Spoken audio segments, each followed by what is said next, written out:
49ers!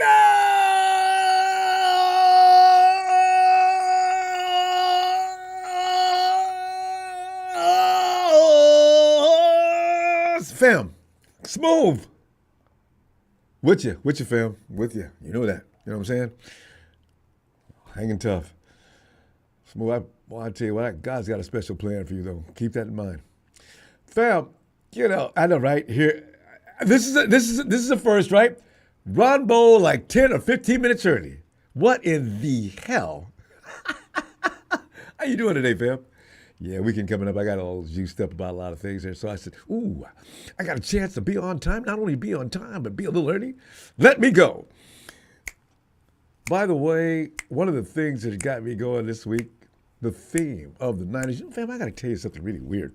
I'm kind of pumped up over the idea of the 49ers having to rebuild a little bit. There's that word. It doesn't frighten me as bad as it did maybe 2-3 weeks ago. But the 49ers got to put together the pieces that we got. 2025 Niners aren't done, okay? Just for one thing. That's why I don't want to employ the term rebuild. 49ers GM John Lynch issues assurance that the team has a 2025 plan for success. Now, I don't know if he means immediate success, though. I think he means future success, but John's not backing off. And he shouldn't either. It's not proper business or good for marketing to be saying things about future success with the year still coming up. You know? It's like Juice says, we still got some studs on this team. What? If anyone doubts the roster building skills, by the way, of the Lynch and Shanahan administration, they haven't been paying attention since the summer of 2017. John Lynch has gone on record saying that the Niners have a plan and feel confident about executing that plan. I do too. To the phones we go to talk about the sudden demolition of a once mighty Niners roster that dominated the NFL. And the FO wants Niners fans to know they will again rise to prominence like a phoenix from the ashes. Boom! Fam, I got to tell you, though. One of the headlines today, I'm telling you right now, what does it say? I was saying, in fact, some of the things being said are just ludicrous. Should the 49ers move on from Shanahan and Lynch? By the way, and we've been having this kind of ongoing conversation since the middle of last season. Every time we lost a game, let's get rid of everybody and get new coaching staff, get new personnel, playing personnel. Let's just start all over again, right? If there's anybody that I have confidence in building a football team, it's Shanahan and Lynch. Remember, when they came and took over the team in 2017, how low were the 49ers? The 49ers, us right along with them. All of us, the entire Niner Empire, could sit down on a dime and swing your feet. We were it was just, we were pathetic. Anybody could beat us. And everybody did. So that's why I ain't going to be mad at these people. I'm going to do it. I know where to put my gratitude. Be getting rid of these dudes. If they built it once, they'll build it again. I'm actually confident about that, too. Because Lynch and Shanahan have a plan. I'm feeling good about it. The only thing I don't feel good about, though, regarding that whole sentiment, last time we went through this route, we had Adam Peters. You notice who's doing really well? And Adam Peters is over there. And Debo run around and said, yeah, man, I'm motivated now. Debo, you need to shut up. Because, Debo, here's the thing, man. I'm in full support of you. Go there, do well.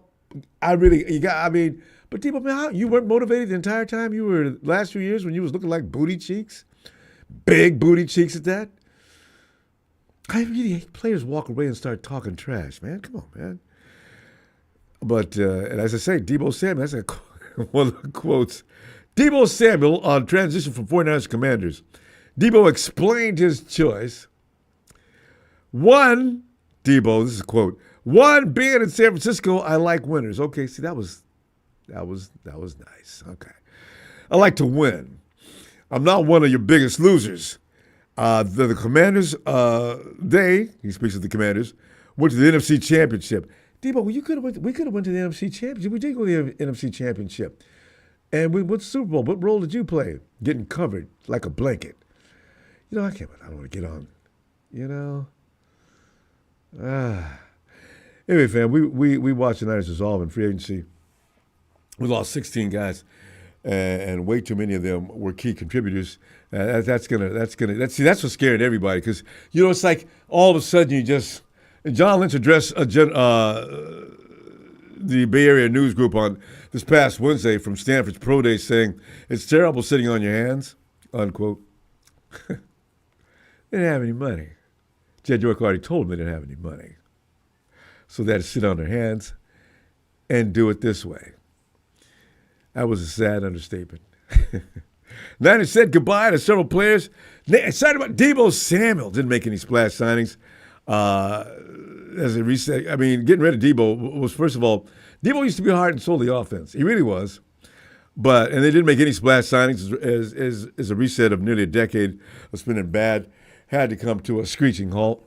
I mean, tire marks all over the street, curving down the road.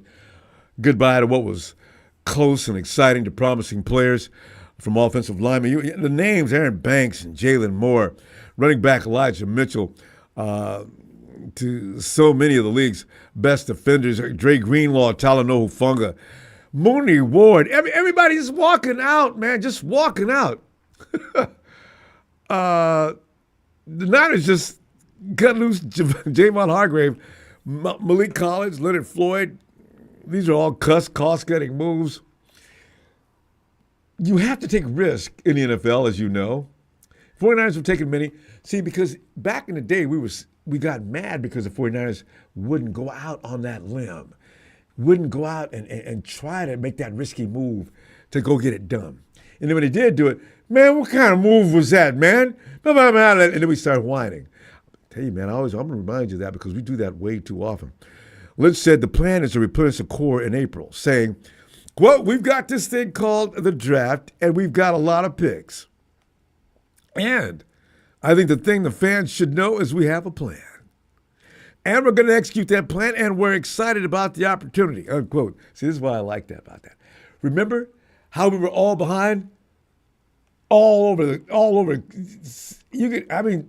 Santa Clara, I think they had that all over the sides of the facility, brick by brick. I was into it, man. Because, we had just suffered mightily, right? Who are these guys? I know who Brock Purdy is. I've seen John Lynch on TV. Are they going to be able to handle this? They're both football guys. Lynch is a Hall of Famer. I mean, you look at Shanahan's got a legendary family. So they're supposed to do well, right? And they did. We got a lot of things done. We just didn't pull the ring. So this is where the fear is just overwhelmed. We've grown used to kicking ass and high level because Exodus just took place by the players. They just pretty got it done. And they just got out of here, just gone.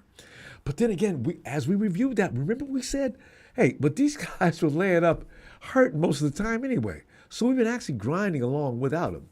Last year's Super Bowl year, I think, who was out? Pretty much all of them were, though. I think they were all with us, actually. Even guys who were hurt were out there playing during the Super Bowl, I think. But the Niners currently have 11 picks in the draft coming up next month.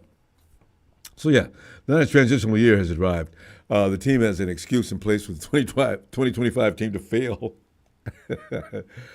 I mean, you can look at it that way. So at the end of the year, we're saying things, man, Lynch and Shanahan got to go, man. We can't have this. Okay, we always got people to do that. Ebb and flow, man. Things, they go up, they peak, and they drop. It's just a normal order of things. Also, Lynch is budgeting for some big contracts that include Brock Purdy, of course. He's likely to go from being a bargain to one of the league's highest paid performers this particular offseason. As he should be, the Niners have always looked ahead, according to Lynch, who said, the bottom line is this is a quote, The bottom line is you're always looking at years out from now, and we forecasted it.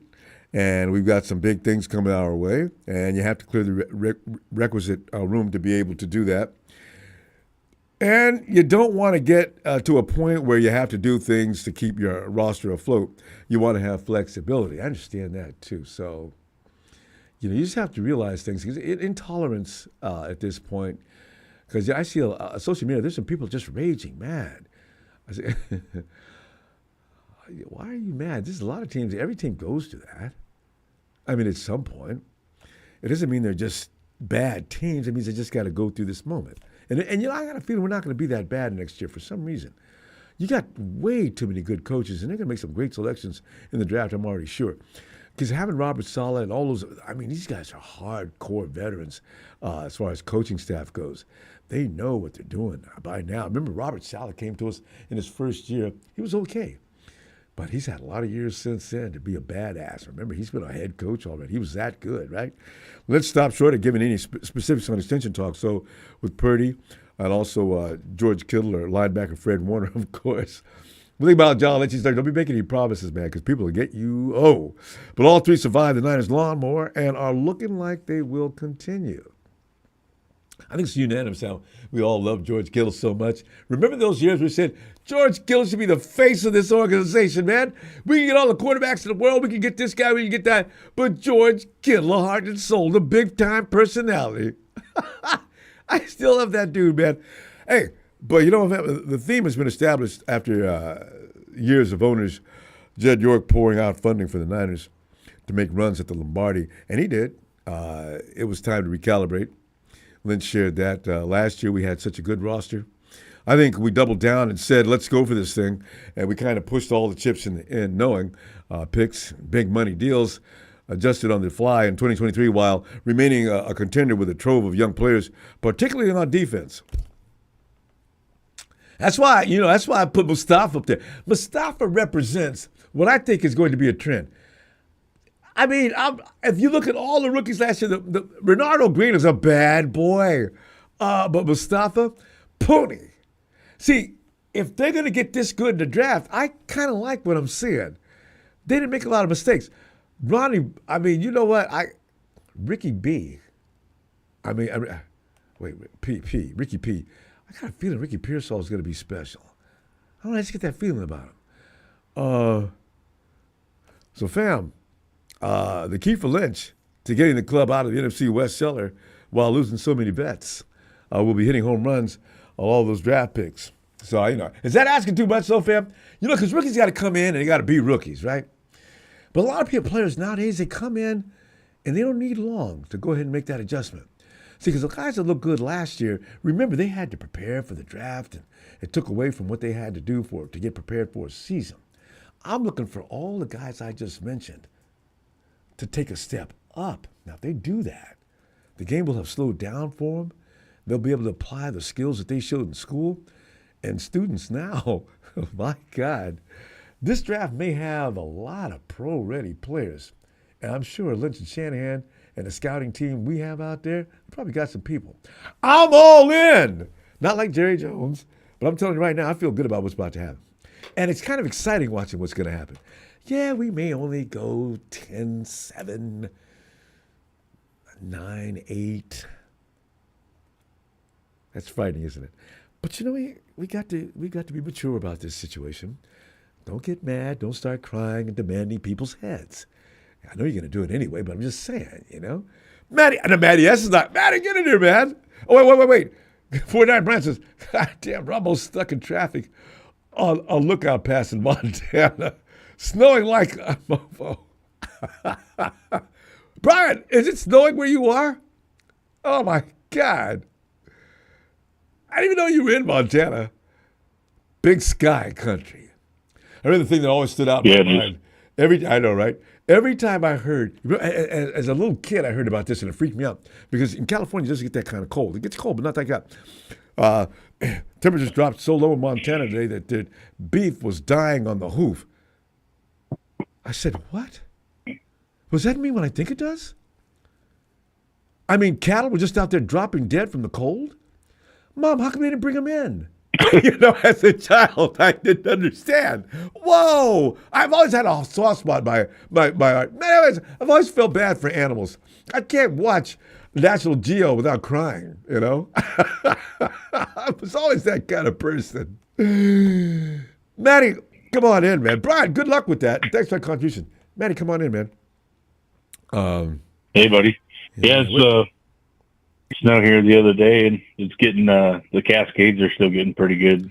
Still getting a pretty good beating. Yeah, this winter's going to drag on, isn't it? Because this kind of groundhog saw a shadow, I guess. I didn't really pay much attention to Poughkeepsie. What's the name of that place in Philly? Polka something. Oh, I can't. Yeah. So yeah, he probably came out. Oh God, put a sweater on, and yeah. So man, have you got faith in Lynch and Shanahan? Yeah. Oh, I'm sorry. Go ahead. What'd you say? No, you're good. No, yeah, no, I do have faith in them. They've done us pretty good so far. So I don't. And then you get into that stupid question you always ask, well, who are you going to replace them with if you're such a genius? Yeah, I know. Because those guys were good. I mean, that's a legendary team. They'll go down as one of the best the 49ers have had. And we've had a lot of great teams. They're maybe not the greatest of all, but they're right up there. They were good. Coming all the way from 2019. And we got rid of some great players, too, and we were still solid. So I'm impressed with Lynch and Shanahan. So Probably the best thing we've had since the early 90s. Yeah. Defensively, we look sharp. Yeah, no, I like it. Looking, real sharp. I said, Ronbo, trust the process, Yeah, see, and maybe we'll save some money along the way too. Yeah, we have to now. And remember, Matty, these guys didn't have a lot of experience when they came in as far as running a club and how you manipulate funding and how you have to learn to say no to certain things. Per Bill Belichick, Belichick kept perennial teams. How long was Belichick and Brady out there? They kept a good team every year. What we're talking, 15, 20 years? Yeah, but, and it's funny, but they kept using dudes that nobody knew who they were, man. They were making superstars over there, with Tom Brady throwing to them. So that's the way it works. You got to find those gems that nobody knew about. George Kittle is a great example of that. Dre Greenlaw. These guys weren't collegiate warriors. Nobody, they weren't rained upon in red carpet treatment on opening night of the draft, but they came in and made all those guys on the red carpet suck. Yeah, no kidding. Yeah, so maybe we follow a little bit of that formula because it seemed like Tom Brady always had a pretty good offensive line around him too. So yeah, he always had extra time to throw the ball. Yeah. And the game has changed since then. Manny, when the league evolves, you notice this one thing or another. When running backs are doing well, that time has actually come full circle. I think running backs are about to come back. The passing game was not something that teams relied on entirely. You always had a solid run game first. This is why the Steelers are having so much trouble because Thomas, that coach cannot let go of old trends. And younger coaches are going to the air more. Quarterbacks a little more sharper. But at the same time, Tom, are you noticing how defensive rushes are just frightening? That's because of the fact that the quarterback is a passing game. Yeah. So that's the way it works. Yeah. Yep. I think we'll be on the right part of that wave too. So, and it's exciting to hear Christian McCaffrey talk about being pretty much healthy. Yeah. So that was exciting. Yeah. He was play ready, going on about 3 to 4 weeks now. He's been ready. So now he's getting back, and I just hope his dad slows him down. Christian likes to overtrain. His dad's got to drive over to the house. Hey, Christian, what are you doing, Dad? Don't start on me. Look, I'm just saying, man. I got a smoothie made for you here. You've been out there for a couple hours already. I think you should take it easy. The season doesn't get started for another couple of months, all right? You gotta tell Christian to pump the brakes. God. Pump the brakes a little bit. Yeah. He's a machine, bro. He's an absolute beast. See, but he delivers. So's Bosa, though. Yeah. Yeah. I mean, they're the same kind of beast, man. They're just both just who else? human specimens. Debo was actually working hard, but Debo worked hard in the off season, and as soon as week 1 started, Fred Warner's a badass. Oh yeah, Fred. You mean? Yeah. As soon as he got the season started, though, Debo go back to them mixing bowls full of macaroni and cheese. You have to remain disciplined, and a lot of guys do. Nick Bosa made a statement one time. Remember Turkey Day? We won. Oh yeah. Nick refused to eat the turkey. I do remember that. Yep. That's serious. That's. I mean, a certain amount of carbs. Protein, everything's balanced when Nick takes it in. And you look at that big size. You ever see Nick with that jersey raised up? You could wash clothes on that washboard. So this dude is dedicated to his and he's craft. Got legs like tree trunks. Oh, man. That's why I always wondered if the Bosa's did ever get called in for drug testing, because you guys... they don't do that in the NFL, though, do they? Yes, they do. PD... yeah, guys have gotten suspended for that. That's right. They do. He's all natural, man. Like... there's something about him, dude. Like, I don't know. He doesn't seem. He's a gym rat. Yeah, just dedicated to training. He's eating right, and he's very focused. So extremely. If everybody on the team was like that, we'd be unstoppable. Laser focused. Oh God, yes. Yeah. So So. Man, let me ask you. PFF says Brandon Ayuk is the 49ers' best trade asset. The best you can get for him is like a 4th-round pick if you're lucky, right? If a team were to tell the 49ers we'll take care of all that cost, would you push the button on that? I'd almost just let him go with nothing, with just the mere fact that they're taking the whole contract.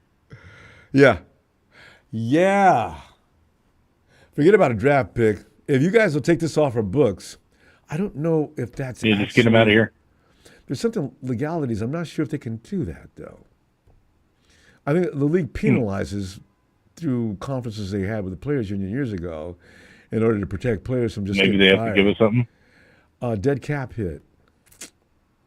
No matter what happens. Oh, I got you. Yeah, if you're a trade player, you got to get dead cap hit, especially with the contract as long as Ayuk. He just signed that contract last year. What is that, a 4 or 5 year contract? At least 4. I think it was 5. He only paid. It was big. Yeah. So, we couldn't just get him out and come scot-free as far as the money goes. So. I don't know. Yeah, I guess not, but still might be. Maybe we'll get it. I don't know. Yeah, that'd be tough to say. I guess I hopefully we find out on that before the draft. And also, I hope we find out on Brock Purdy before then too, because we're gonna have to we're in the lab and get to work right after the draft. I mean, and Brock would be ready too. He'd be probably standing outside the draft. I mean, what is being held this year? Brock. I didn't even look. Are they in Las Vegas? Wasn't it Vegas last year? Yeah.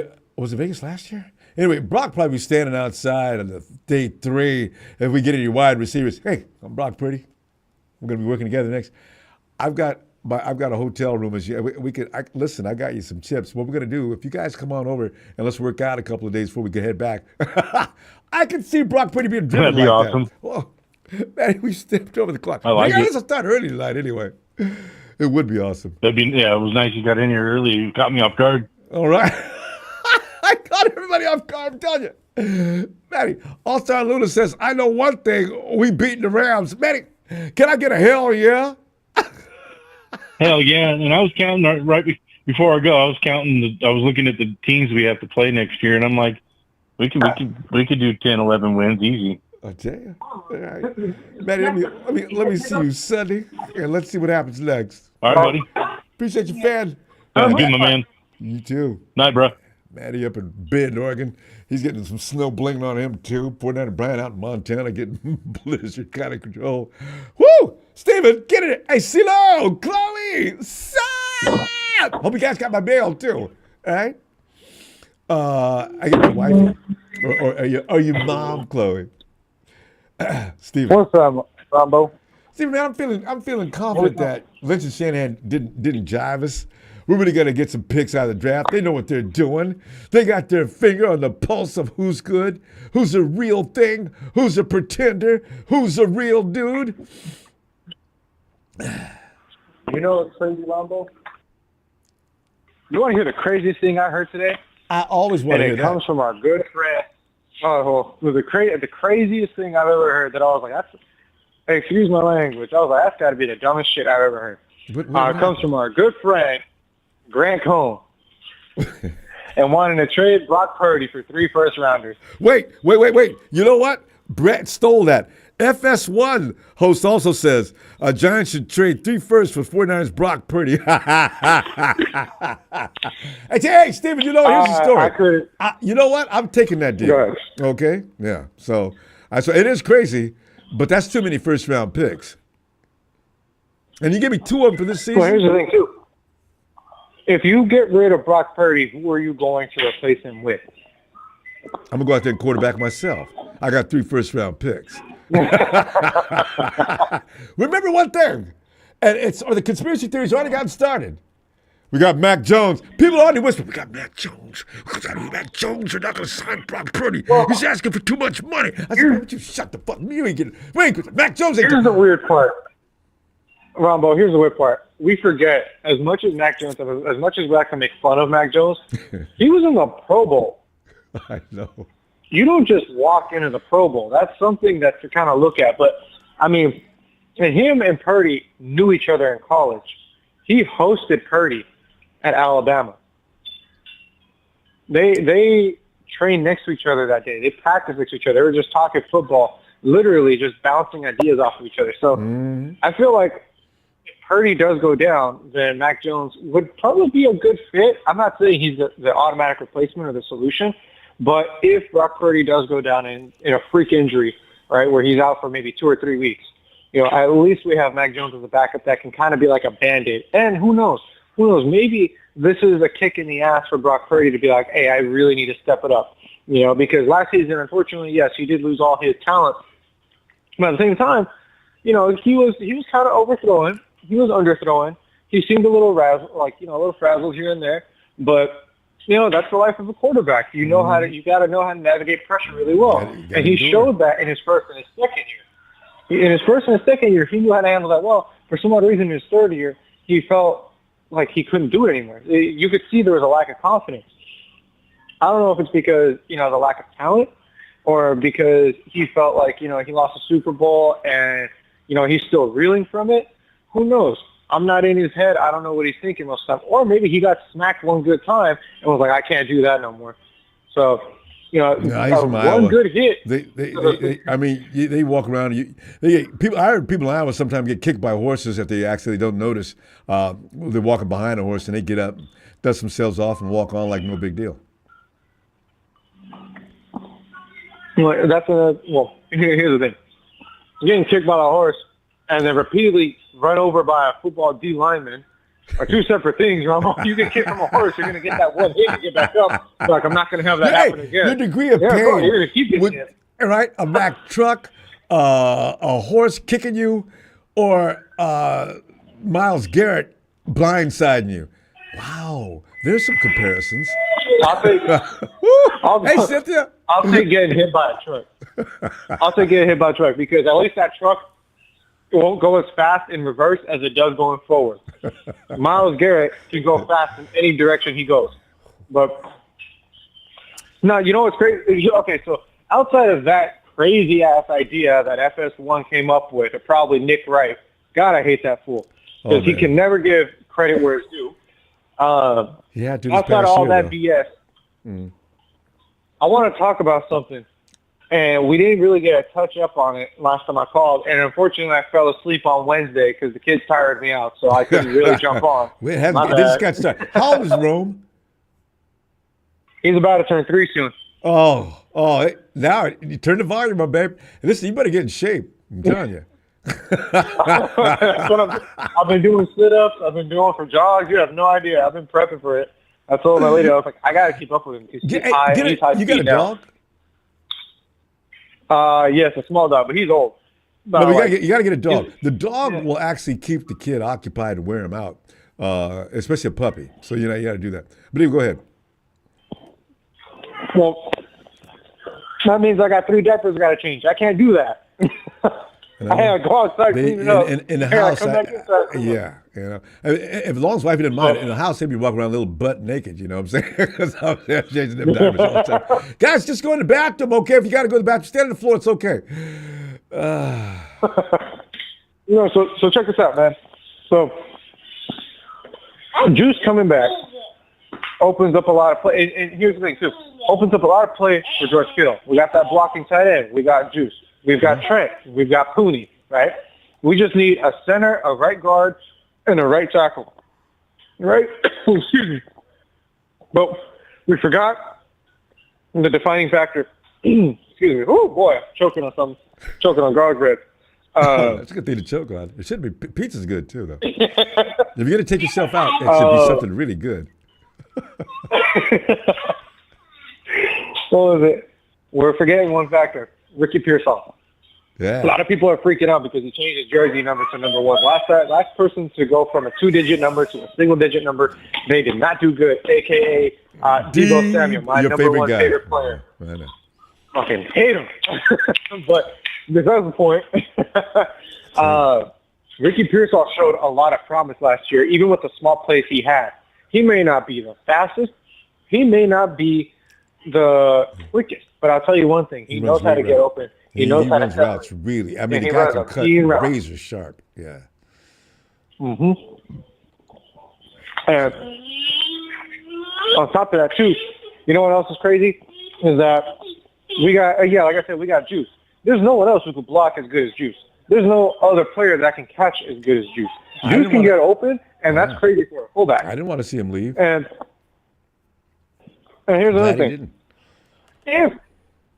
If this new long snapper, or let's say, for instance, comes in, right, and Jake Moody doesn't miss a single kick, then yes, it was that'll clear Moody's name, won't it, from last season?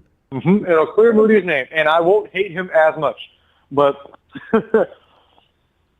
another thing, too, there's a lot of rumors saying that Brock Purdy wants to be as paid close to Dak Prescott.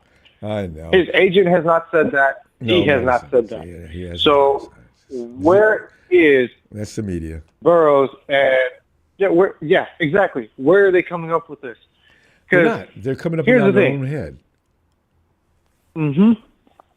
The media covers this, and the agent. Obviously, your job as an agent is to get the most money for whatever reason, right? That's your job. That's your main job. Brock Purdy, he understands without talent, he's nothing.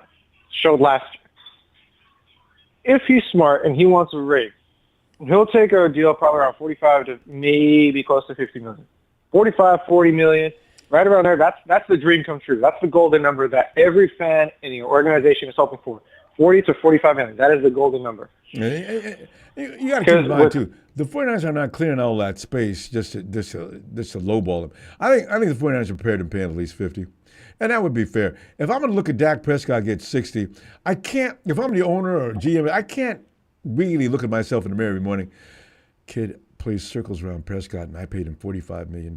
We paid him $45 million, and he accepted it. I'd feel bad about it. I'd call him back up. Listen, Brock, come back in office. Let's get this right. I mean, it's really that's what stipulations are for, Ronbo. You know, that's what stips are for. You got to have stipulations. If you clear this, if you do this, if you do that, and you meet this standard, here's an extra incentive for you. There you go. But we got to go. You know what? Because this subject's going to stay live for some time before they sign. Hopefully, a lot of people don't think it's going to last a lot longer. But if it does, Dak Prescott, blame Jerry Jones. Don't it's like that saying, don't hate the player, hate the game. And Jerry Jones giving Dak Prescott $60 million was way out of line. So, that's the problem right there. All quarterbacks all over the league, and they say, Dak's getting 60 and he ain't doing jack. So, you're handcuffed. You also got to look at the Browns. You got to look at Deshaun Watson, too. If you're going to look at Dak, you got to look at Deshaun Watson. I do. Deshaun Watson's worse than Dak. He's original. Did ruin things. So, with all due respect, man, I think we're going to be okay. As long as Shanahan stays away from the first round, we'll be all right. But let me see you Sunday, Stephen. We're going way over time. I'll see you Sunday, Ralph. Looking forward to it. I can have your kids too. You can do it. Nice. Thank you, Stephen. Training. Hey, Triple A, come on in, man. Wow, Brian's really into. They should have closed the road. Brian, you got the snow chains and everything going on. I'm really worried about you now. You got a lot of gas in case you have to park and run that heater? I heard some horrible stories about getting caught in those kind of conditions. Hang in there, Brian. Aaron! Triple A, get in there, man. What it do, Ronbo? Hey, you know, we're on the... we have to depend on Lynch and Shanahan as far as they're telling us right now, listen, don't worry about all those guys that left. We have a plan in place, which means, and Lynch says, there's this thing called the draft. John, can we trust you? Adam Peters ain't here anymore. And we all, and I don't know about you, but after the second or third year, it says, you know what?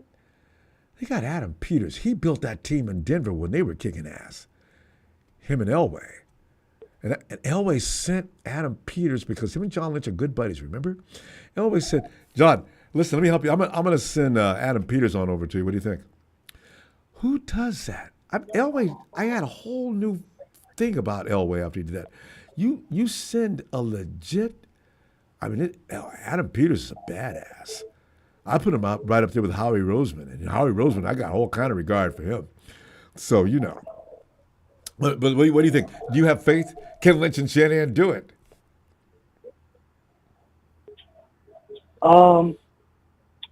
Yeah, so for like last year's draft, I thought we did pretty good, you know, with Pearsall, with Renardo Green, Cooney, Mustafa, Garrido.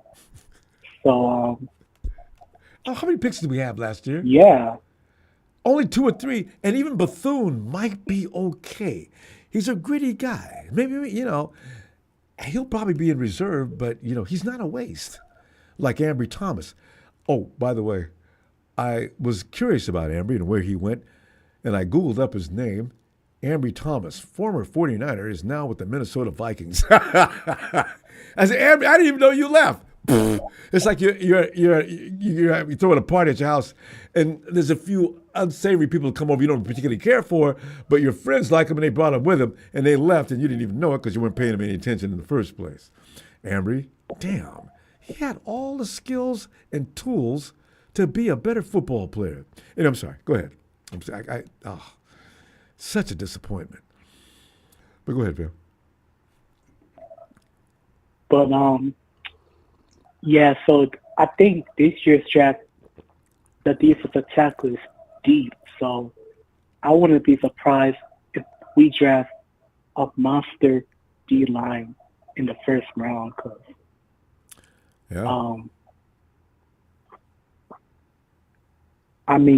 they got some, like, dogs on that D-line in this draft. I know. So you watch college and I football? could see them draft things like, oh, yeah, I watch a lot of college football. Okay.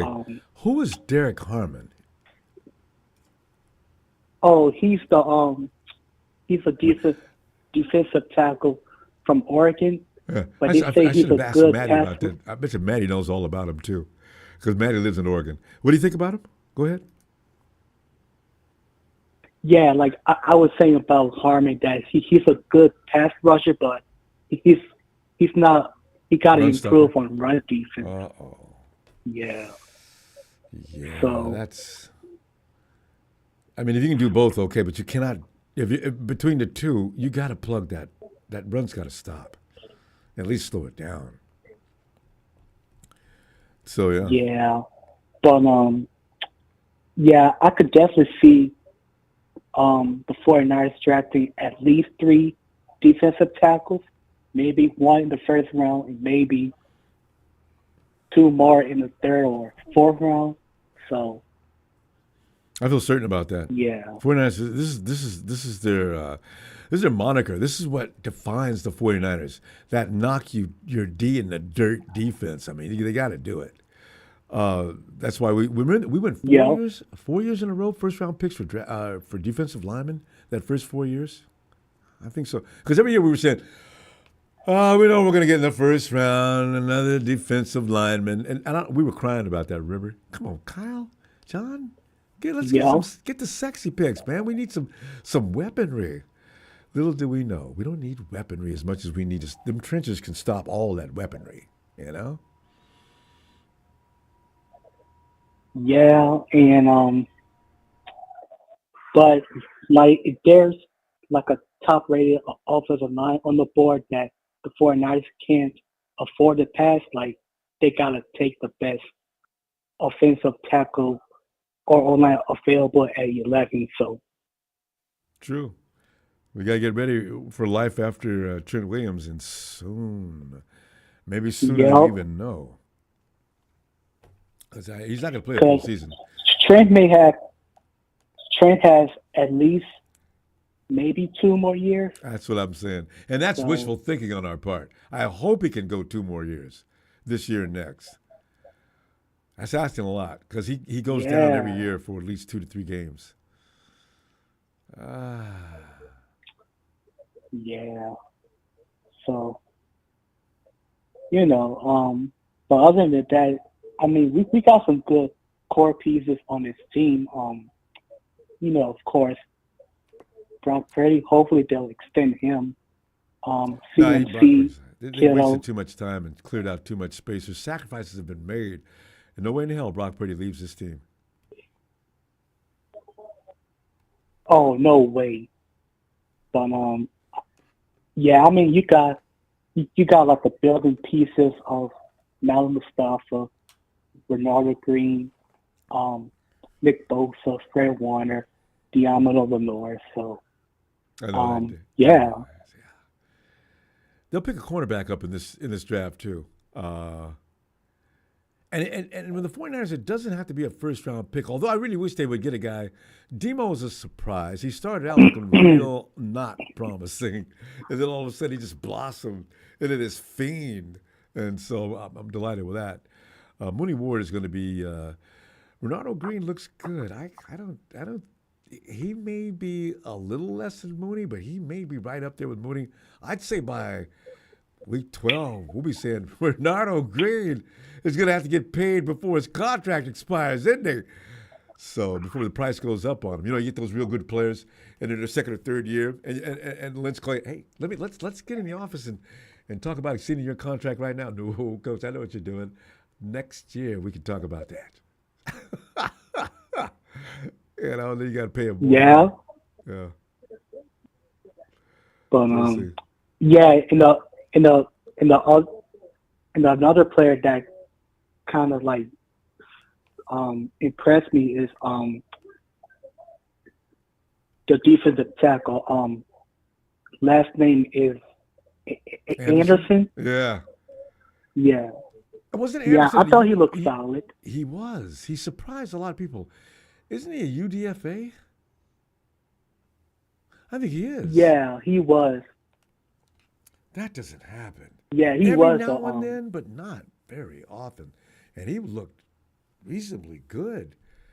He's a big kid. Knows how to use that size. I know. He ain't slow. He may, I mean, he has quick feet and he's strong as an ox. I mean, that's what I'm saying. When you got a guy that big, it can move his ass. You want to run the ball? Yeah. Look out. There's a house coming at you, and it's got feet. I know. He's not that tall. It makes him even more difficult to deal with. So, yeah. I think we got a nose tackle. Yeah. Fam, we're going to go. Yeah. You want to make one more point? Go ahead. Oh, no. I'm done. Okay. I mean, we can talk more about on Sunday. All right. I'm looking forward to that. All right. AAA, I'll see you Sunday. All right, Ronbo. You have a good night and Niner gang all day. There you go. Keep good thoughts about Smooth too. All right, Phil. Night. You know, I love Brian says every year I say that Trent Williams may play 10 games this year. Yeah, I know he's man. We don't have a replacement for him. I think last year Jalen Moore was doing a little better job than we know, huh? A lot of us wouldn't give Jalen Moore any credit because we were looking back 2 years. Last year he wasn't that bad. But I'm glad to hear you filled up before you went out on the road. Brian's been sitting out in the snow for an hour. Well, you know what? Any St. Bernards running around there with gas tanks on them backs? Because that's really, why is it that St. Bernard can handle that kind of cold? Oh, it's another thing I used to always wonder about. Hey, yo, Michael. Hey, Ronbo, I can't believe what you said. There's snow in Montana? Wow, we're supposed to get a little bit of snow in Connecticut probably by Wednesday. Oh, you guys. I remember I met guys that came over from Connecticut at school. They said, man, you guys, California, man, you guys don't get no cold air, man. I can walk around here with shirt and short sleeves. It was in the 60, 65, and it's supposed to drop next week. We're almost near 70 this week. Now it's going to go back to... I had one friend who said you could park your car across the street from where you live. You could actually, there were people, cases where people died of it. What do we call that? You could die going to your car across the street, and it only takes this long. That's why I worry about it. Wow, I said, damn. That's why I worry about 49er Brian with that snow, and everybody that snow, man. You got to worry about him because, with that snow, you don't know, man. Driving those roads, you can be a good driver, and some pain in the neck guy could crash, That's he's sitting parked. He can't get out of it. That's what. Unfortunately, he filled up with gas. But if he's been sitting there an hour, what does that mean? Is he going to be another hour? He delivers parts. He's a truck driver. He told Nikita he's a truck driver. He does Okay, so he's got a lot of tanks. Because right now I'm worrying about that road. Now I got to worry about because Amy and Nikita might not be allowed to come to America because of the new rule now. Because all the people are getting kicked out of the U.S. Now I got to worry about them. That's right. That's what I said. You know what I tell somebody? It looks like me and her could end up splitting because of this, or what? And I don't want to split because you know what I mean. Yeah, well, yeah. I don't want to walk away from Nikita. No.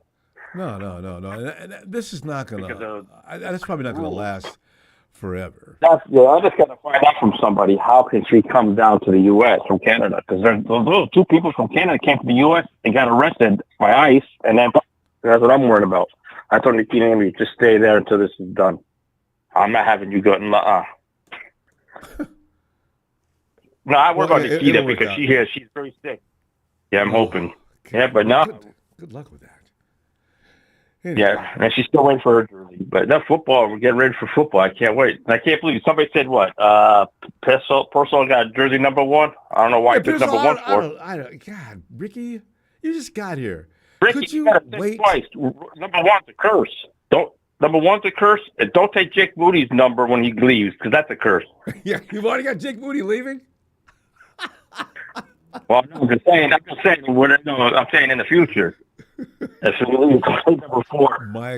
Michael. Jake Moody's going to be one of the best kickers in the game next year. Okay. Yeah, he's going to be All-American, right? He's going to be a Pro Bowl next year. Yes. Pro Bowl. Yeah, he's going to join the Pro Bowl circuit. There you go. And we're going to be looking back saying, remember Jake Moody was booty? And now look at him. He's one of the best in the game. Hey, Tony Ray, your boy signed with the Giants for quarterback. The guy, you remember we were talking about James Winston? He signed with the Giants. I'm glad he did. I was worrying me when they had him in a conversation. What's a lot of interception in New York? Oh, that'll drive everybody crazy. I don't think the Giants are and Aaron Rodgers. I really don't. I think the Giants will still go after a quarterback. No, they'll either go after a quarterback. Well, this guy's 31 years old. Or they'll wait to next year and get a quarterback because there'll be good quarterbacks coming out next year. Maybe the Giants will do that. But the 49ers, I'm hoping they sign Purdy. They need to sell. Hope they get Purdy signed quick. Yeah, they will. But Giants need to sell that team. Yeah. They're not serious. Yeah. Some of the things they've done down through the last 4 or 5 years. You want to buy the Giants? You have money. Why don't you buy the Giants, Big Show? Then you can help them with the money. It's just the owners got. I don't know what's going on there, but they just really stupid things. So. No, so William Robinson says no, with the 49ers. He is, but right, he'll get better. Michael, we're going to pick up a team in the draft to replace some of the guys that left. Do you have any faith in that process? And do you still believe in the process? Do you trust it? But don't let Kyle's draft the first round, like I said. Let somebody else draft. Every first round he drafts is that's Ricky Pearsall's. That's Kyle's pick. Yeah, well, at least he took him over the guy that got in trouble in Kansas City. Was there? That's right. Was Ricky? What's that wide receiver's name in Kansas City that doesn't? He got in trouble. He went to University of Texas. Xavier Worthy. Worthy got hurt. He's still going to get charged. But he's still getting charged. Now the woman's eventually something's okay, that's going two on. wide receivers. I got them mixed up. Last year, remember the wide receiver they had, the rookie the year before? He was just lights out. He was really good. He had issues with the police. Damn, what's the matter with Kansas City? What they get in trouble? What these players come in there and they get in trouble? How about that punter from Buffalo? Well, he got accused, but he's okay. I don't know. Gonzalez. Yeah. A lot of these guys come out of school, they're still children. They need to. I remember there's one player that had a thing where he counseled youngsters come out of school. But don't do dumbass things. You got your whole life. Or how many come out during the NFL? Or how many come out in the NFL and they have kids? Oh my God, they're young. Like they had kids when they were like sophomore in college or in high school. Yeah, one guy that played football had a kid in high school, and he went to college. Yep. Yeah, and I don't have anything to say about that because life is no, I don't care. That's their life. That's your life. That's not my life. Oh yeah, and also you don't have Michael. How good was your judgment skills when you were coming out of school? I mean, you're probably good, but a lot of kids, it's just at the party and your goal in school. Oh, yeah. You know what? You remember that was. Oh, my football coach. My football coach in high school. What he used to do the night before the game, he used to call everybody's house to see if we're home, ready to go to bed. That's how our coach was in high school. He was very strict. If he found out you're out and party, you got to see him tomorrow. He'll bench you. No, they'll bench. Our high school was strict. Our coach was strict. Trust me. My dad didn't know it. My dad even should tell you if he was here. The football coach was very strict. Yeah. That's why he asked if I was home. I said, I'm home. I'm sleeping in this next room next to my father. Yeah. One time I stayed over the coach's house, and I stayed over there, and he called my dad. Oh, is your son home sleeping? Oh, he's over your house sleeping. Oh, that's a good coach. He's playing dad and coach. That's a great thing. You don't get a lot of coaches that do that.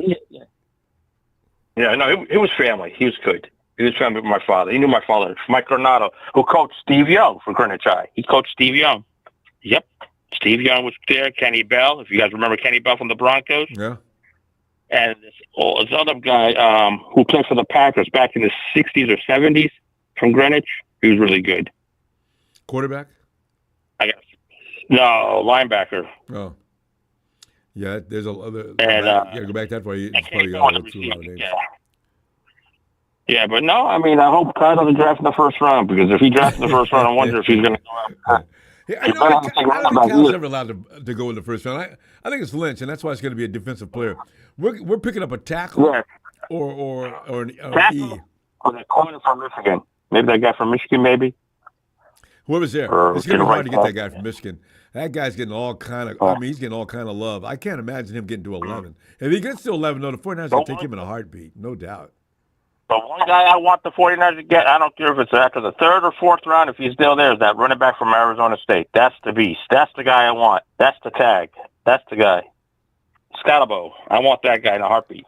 I would take him in a heartbeat. He fits in the third round. That's really. Detroit versus everybody. How about Detroit versus the couch? What happened? You guys sit on the couch, Mr. Don Burr. Nobody told Don Burr what happened. He couldn't take it. Watching the Eagles win the Super Bowl, buddy. What happened? You got people on the Reds. Yeah. Everybody won. Everybody won, Don Burr. What happened? Washington ran you out of town? So you're right. See, Don Burr's scared because he knows Washington ran him out of town. Wide ahead. Detroit versus the couch. Eating bonbons. They did have, but in fairness, they did have a lot of people injured. We got to go, though, fam. I'll see you Sunday. Sunday, prime time. Sunday, yep. Good. And next weekend, Dodgers baseball. Everybody get ready for Dodgers baseball. There you go. And good luck with. I'm hoping the border situation will let Nikita get on down. All right, fam. See you Sunday. Yeah, you should do. Have a good night, buddy. You too. Thanks. And hey, Charles, come on in, Charles. Ain't talked to Charles in a while. What's going on, Ronbo? Charles, man, we're looking at Lynch went around telling people that, listen, we're going to have to recalibrate and do some. Yeah. We're going to pull up some of the things we were doing. We got there, but it was time now we're going to replace those players that we lost. Because Charles, everybody freaked out. Oh! Every time you read a name, oh! How many times did we do that? Know. 6, 7 times. So Yeah, but now, we could have replaced. I mean, we could have kept the pass rushes and the defensive tackle. I mean, everybody else. I mean, finding really good pass rushes in the league is really, really hard. So why I don't understand why we let Leonard Floyd go. Because they thought, you know what? You can blame Joey Bosa for that. I think they thought we don't need both Bosa and Floyd. And then Bosa said, well, I ain't coming. Well, we cut Leonard loose. It's too late. Oh, Joey, man, I mean, that was cold. Even for his family. His mama wanted him to sign at San Francisco. Nick wanted to play with him. And Joey said, no, they going to pay me $12 million in Denver. Wait, where did he go? Denver? He went to Buffalo. Buffalo. Yeah, but Joey's looking at a potential ring and more money. I guess, yeah. Yeah, I know the 49ers, they weren't trying to offer him $12 million for 1 year. Somebody said he stopped short. He's got to pay him the same as Leonard. Just give him 10. Joey needs. He ain't played in 3 years, but 5 or 6, 7, 8, 9, 10 games. I mean, in total, I think he's got less than 20 games in 3 years. So my thing is, what are we gonna do for pass rush? Because we got Bosa and we got. I know, right? Nothing else. So that's what I was waiting for you to say another name. I went through this the other day. How'd they go to? So we're gonna have a really young pass rush this year. I think the 49ers feel confident enough to think that they're going to pull nothing but the right guys. That's a frightening thought, though. They ain't going to pull nothing, no mistakes in that defensive front. That's why, Charles, you know damn well the first-round pick is definitely going to be defensive lineman. Well, it's definitely going to be defensive lineman. Oh yeah. Yes. Yeah. It's going to be pass rush. I mean, that's obvious. You look at the lack of pass rush that we have. We got to have somebody opposite, and this is the draft to do it. I was hoping to get Diamondolo Lenore's replacement in the first round, but they're probably going to happen to the second round.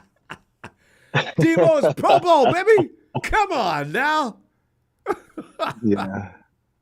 Oh, here we go. Let's play Jeopardy. My jury is still out on. My jury is still out on him. I know, and it'll be out until we win the Super Bowl. But let's play Jeopardy for a minute. You have to answer with the answer. Who is Drake Jackson? 49er Brian wants to know. Who is he? Well, the kid from USC that should have never got drafted in the second round. But he's been on the roster for the past 3 years, and he had that one sack. Man, he had that one sack in the beginning of the season. He had that one game. That one game, he had 3. No, he had 3 sacks. 3 against the Steelers. And we saw that. We said, "Oh my God!" Well, we got him. We got him, man. Look, I knew when I saw Drake Jackson, I saw his film, his college film. It was just like Solomon Thomas. I said, "Man, this dude is a bust." I said, "Why we pick this guy up in the second round?" And then when he got those 3 sacks, I said, "Oh yeah, well, I might be wrong," but then. No, you were right. His first year, he didn't do nothing. He needed some work because he got tired. Yeah. Middle of the season, so they benched him. And then he came back the next year. Remember, he bulked up. He looked big. He came out there and he took Pittsburgh, couldn't do nothing with him. And he had 3 sacks. And then after that, he faded into the mist. Yeah, man. It's been really sad. I just hate, we're missing on all these defensive linemen, defensive tackles. They're supposed to be special, pass rush and, run defending. But the ones that we get outside of Bosa, they don't do nothing.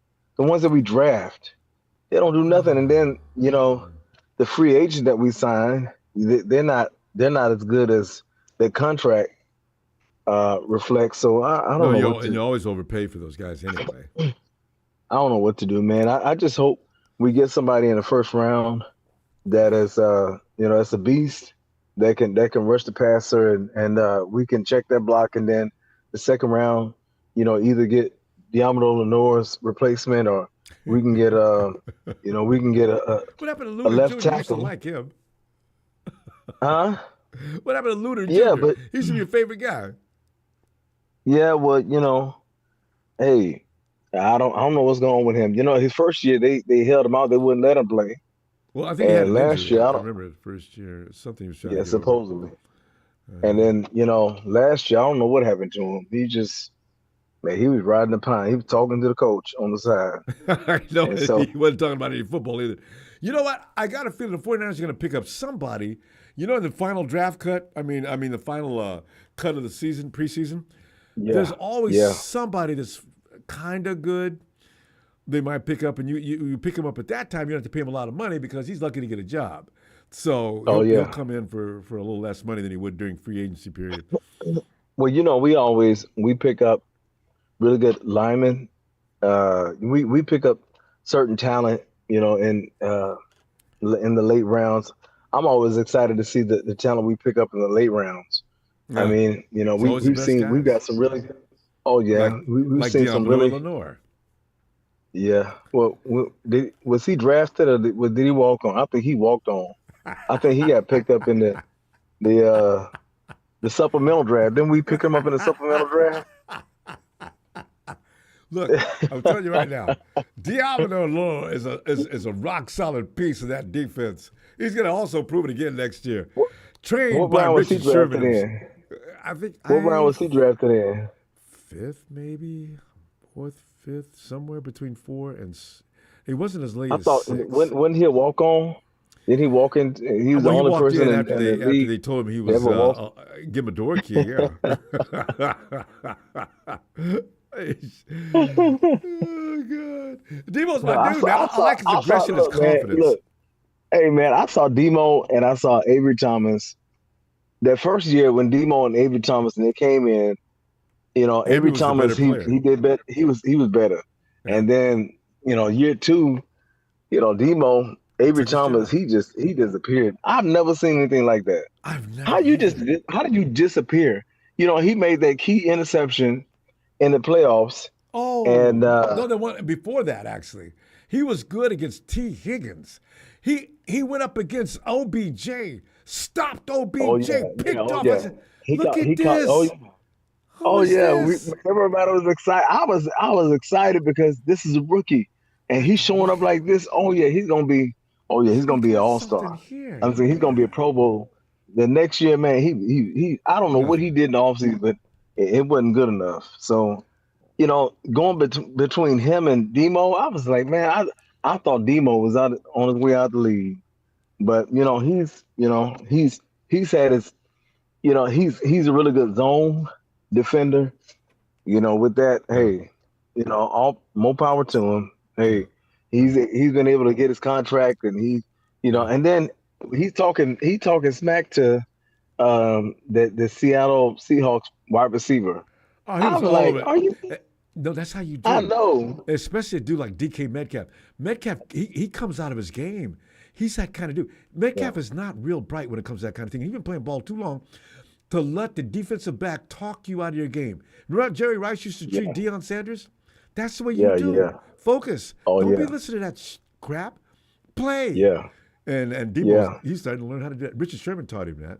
Because, Demo's Richard's student. And Metcalf fell for it. Man. So I'm every time Demo's on the field, man, I get really anxious because I read him on the, and he makes he's just after another. But hey, he's got a little bit better over the years. But I'm still waiting on his replacement. Listen. But pass rush, man. Scat that running back Scatbo, man. I really hope we get him. I hope we get him, man. I really hope we have a really good draft. We really need all the players. I hope we hit on all of them and have a really good season this year. Make it to the playoffs. I can't expect my team to go to the Super Bowl, but hey, I hope we at least make it to the playoffs and have a really good season. Yeah.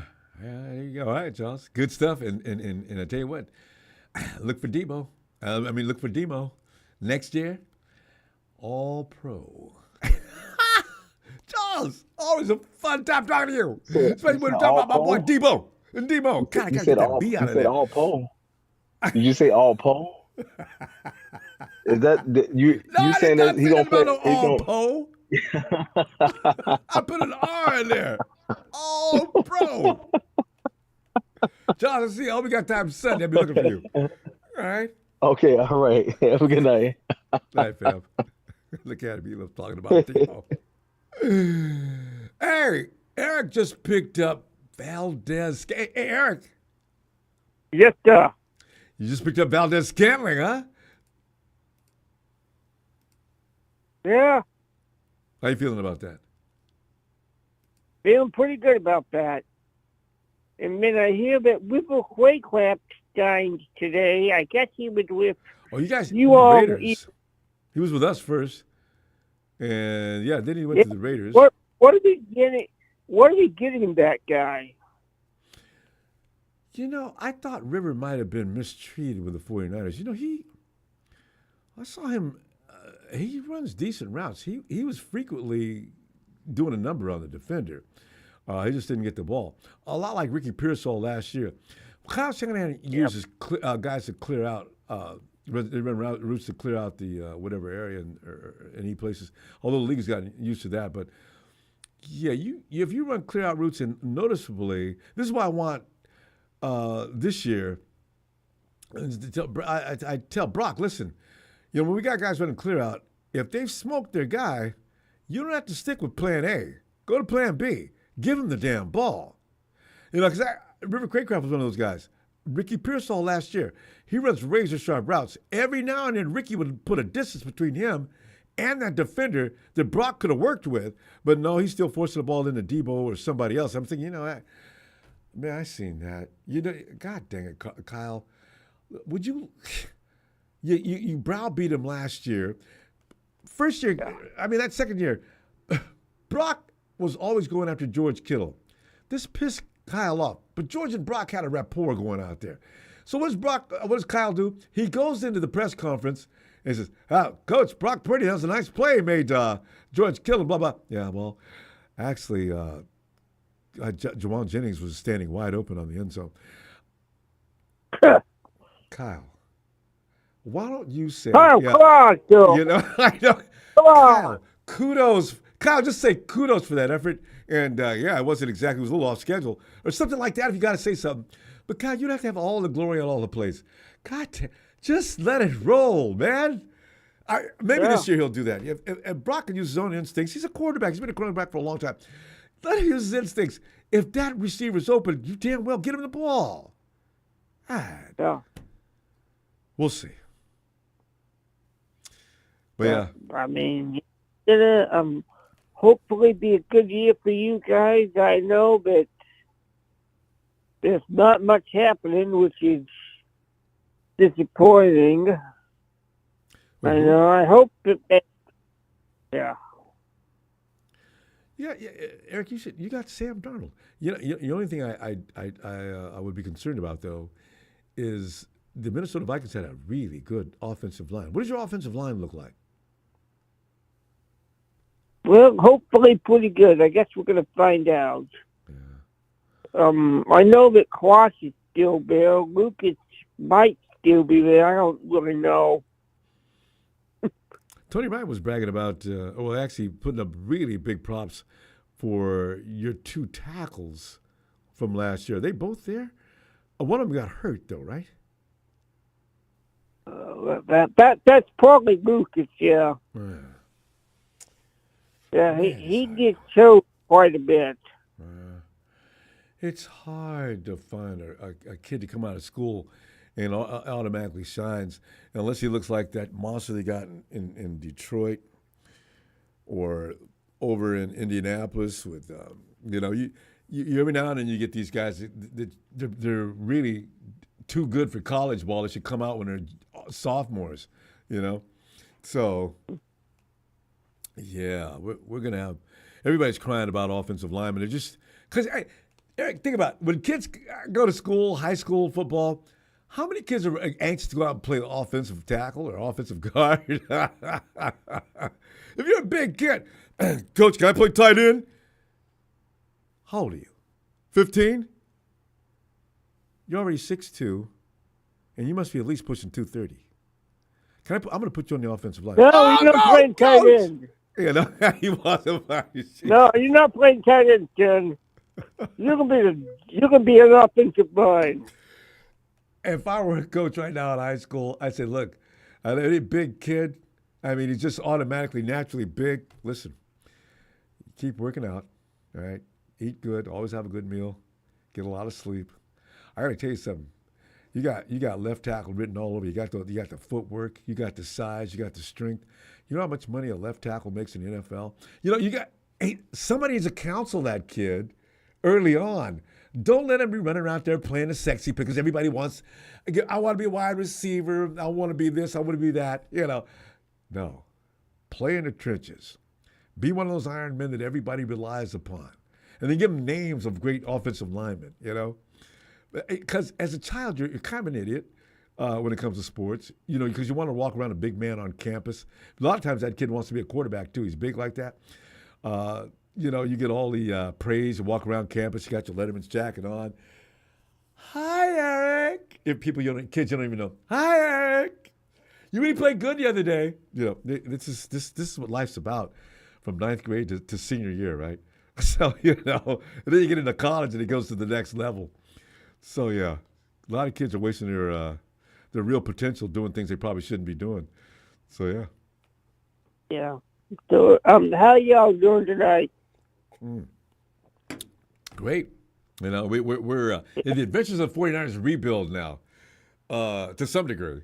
I'm hoping it's not an all-out rebuild because we still got a pretty solid offense, but that defense needs a lot of work. Yeah. A lot of work. So, I don't know how we're going to look. We're going to have a lot of youngsters on that defensive line. Eric, we don't have any. Nick Bosa's the only name I know of on that defensive line right now. They got rid of everybody else. We got Anderson. Maybe he can play the nose. He's a kid. You just got him last year. Drake Jackson, even as we speak, is laying in bed saying, my leg. Oh, so he's not going to be there. Drake Jackson's been trying to heal up from that leg injury for 2 years. So I think he's done. I don't know what we're going to do. John says he has a plan in place, so we'll see. Yeah. Yeah. Hey, I hope everybody has a good night. Yeah. I hope everyone's doing well. Appreciate Love that. everybody. We found out that yesterday or a couple of days ago, one of my family members back home in Missouri just died. Oh. We kind of knew it was going to happen, but it was still a blow. Yeah, it's never. No matter what you know, it's not acceptable. It still hurts. Yeah.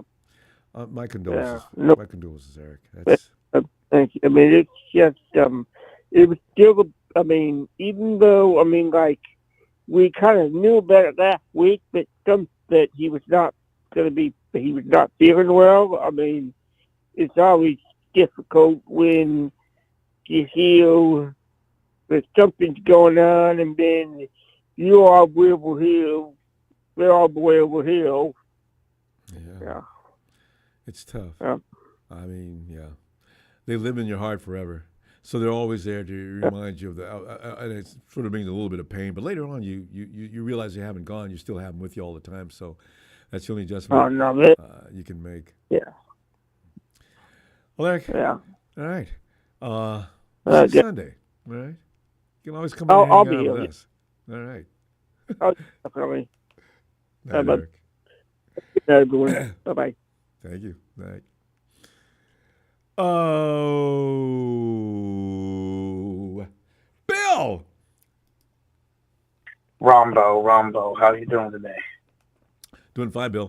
And when I was reading about, you know how the media goes wild this time of year, start lying and putting things out there to get your attention. That Dak, and I got thought about you because you've been trying to get rid of Brock Purdy for some time now, and you were saying the media is saying things like It is rumored that Brock Purdy wants Dak Prescott money. You know, Bill, I know what you think about Brock, and we both agree what we both think about Dak. But you know what? Blame Jerry Jones. Every quarterback in the league. Well, you know what? About 80% of the quarterbacks getting renewed contracts can use Dak Prescott as a measure, because Dak Prescott hasn't done diddly squat in how long? And he's getting paid $60 million. Now, I have a right to sit there and say, hey, I've been to 3 NFC CGs. I've been to a Super Bowl. And you mean to tell me I can't get paid what Dak Prescott's getting paid, who hasn't done a damn thing? See, that argument, you can bring that up, you know. But in a way, okay, well, Dak hasn't been to the NFC Championship. He hasn't been to the Super Bowl. He hasn't won a Super Bowl. Yeah. He hasn't been to a second round of the playoffs. He didn't win the Super Bowl. If he would have won that Super Bowl, then, yeah, I would be with him on that. If he would have got us the 6th Lombardi trophy, even if he would have run it there, do whatever he had to do to get in there and get a 6th Super Bowl, I was okay with that. But the thing is, he didn't win a Super Bowl, so you didn't win it, Brock. We're not the franchise you're playing for, Brock, does not hang up banners for, you know, we hang up Super Bowl championships, and that's something that Jed York forgot about. And you know, if he takes a page off of Jerry Jones, we can count out winning a Super Bowl for another 15, 20 years. But you need to take that out the window. Now, we need to get Trent Williams his Super Bowl ring. That's why he's hanging in there. Yeah. And I'm actually going to speak with his dad tomorrow, Trent's dad, because they go to the party where I'm going to be going to. Trent Williams? Trent Williams' dad? Yeah. And I'm going to find out what's going on. I'm going to ask, you know, stuff like, I'm going to be like the media, just ask questions and all that. Just find out more info and see if he wants to come live with me one day, his dad, and be able to speak with the 49er fan base out here. Be a little treat. Bring his dad on the radio with me one day and, you know, chat it up. So if you see me one day, I'm going to come on. I might not come on until I get a hold of him. So that way, you know, when you see my number, it's his dad. His dad's going to be short on time, so we won't be able to wait that long. So I'll let him be the one to talk and chat. Y'all can ask questions. Yeah, okay. Well, that'll be interesting. Yeah, so you send us a note on that if you really got it happening. And yeah, you and your dad, you and him will be on right away. Exactly. That's why I'm putting it out there. So if you want to ask questions, he can put it out there. I might even try to see if I can get Trent on with us on a 3-way. We all can chat. You can ask questions. Do a little treat. Right. So, you know, I want us to win the Super Bowl. We got to get this. We got to get it. We can't be, I'm mad. This was the wrong year to rebuild. This was it. Trent's getting up there. We need to win something for Trent. You know, that way, you know, it'd be a treat for us. So that's why I was like really mad. You know, I want to be able to say something good. I'm like, hey, look, this is what we got. And just like I said, yeah, looking life after Trent, I don't know how long we got. I will find out. And that's when, you know, it'll come out. And we just need to keep our heads up. As far as Purdy is concerned, I think we could do it with Mac Jones. And, you know, we got a couple years left until Archibald Manning comes into the draft. So we want to just rebuild. I would have been happy to do that during the time he was fixed to come in and maybe snag him. And you know, I mean, Brock, he's not worth $60 million. I'm sorry. He hasn't won us a Super Bowl. And if he wants that, he should play on his rookie contract, win the Super Bowl and say, hey, listen, I got the ring. Now where's my money? All right. Your arguable case is right there. Here's your money. We won't talk about Archibald. We'll talk about Brock. Show us that you are a legendary quarterback. If not, you know, it's not that I don't like Brock Purdy. I think he's asking for it too soon. You know, he hasn't, you know, won a ring. And here we got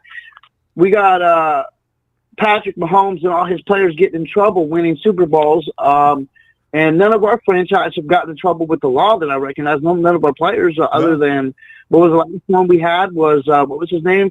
Reuben Foster. Yeah. Well, Reuben had bad choices in partners.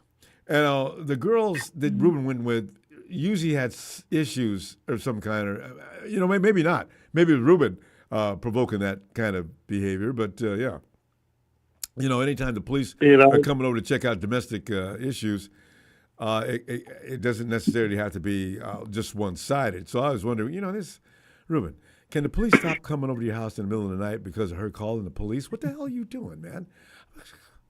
I don't. Even if you didn't do anything, you should have been smart enough to walk out, pull his phone, and walk away. I mean that's the thing.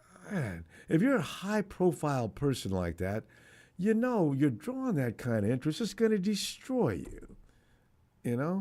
Right. He made money. He could have did a whole lot better if that was the case. He could have went and got him one of those brides in a foreign country that would have loved him forever and never had to do with that. He had potential. He had money. He had everything going for him. Ruben, what? He was good, wasn't he? Ruben was picking passes. Right. Ruben's quick. He's strong, but he's a damn fool. Dang, Ruben. Why, Ruben? God. Now we get a player like that. They learn from his mistakes and know not to do that. And come on, man. Hey, but you know what? But Bill, everything happens for a reason. If Ruben's not stupid, we don't maybe not pick up Fred Warner. Isn't that crazy? Yeah, but it's the thing. We probably could have used Fred and Ruben. Imagine Ruben Foster, Fred Warner. The reason we picked up Fred the following year after Ruben finally bombed out, because we had Bowman and also Foster at that time together for a few minutes. Bowman left. I got to go back and review that part, what happened next. But anyway, yeah. So, I'm going to be bringing a treat hopefully soon for the 49er fan base and for you guys out there. And I've just been sitting there being quiet, watching the media, just sitting there just scratching my head, trying to figure out, Kyle, what he's doing, what movie he's making. And I'm thinking, wait a minute, I'm going to go to the source and find out and ask questions and get the actual facts. And let the fact bringer be the one to speak and not me. Yeah, because Lynch is telling everybody they've got a plan. I don't know what the plan is, but mostly it involves the draft. But I'm not sure who they're going to pull out. The draft is always a shot in the dark for the most part. But there's some promising players out there. So it pretty much, you can see we got one guy on the defensive line. If anybody thinks the 49ers are going to go anything but defensive line in the first round, they're going to be surprised. They have to go the first round. Defensive line. They got to go defense first and second and third. It's all defense. Maybe an offensive wide receiver. Maybe if we get a chance to get the replacement of Debo, maybe we might get that in the first. I don't know. Depending on who's next. Right. So we don't know what they're looking at. They got rid of him. They've seen something. They said, okay, we're going to get rid of him and get something. And who knows? If we could get a couple, like 2 or 3 firsts for Brock, I'm down. Listen, that's not the first time. You've heard that before already. That FS1 putting out there the Giants should give the 49ers 3 first-round picks for Brock Purdy.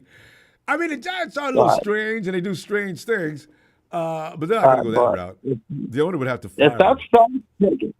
If that's facts, take it. And because imagine if Mac Jones that pan out for the first year or second year, we got Archibald Manning coming out. Yeah. So and I know you're high on him already. You mentioned his name a few times. Right. So take it. Let's build the team. Give me a 49er shout out. I will see you probably. If you could try to be live tomorrow, the party's live tomorrow. I'm gonna be around. I'm gonna try to get a hold of his dad, or not. I'll try to set it up. What time on Sunday you coming on? Probably around the same time. We're somewhere between 7:30 and 8, possibly earlier like today. All right. I'm 2 hours ahead of you, so give me a 40-minute shout out, and I will talk to you later.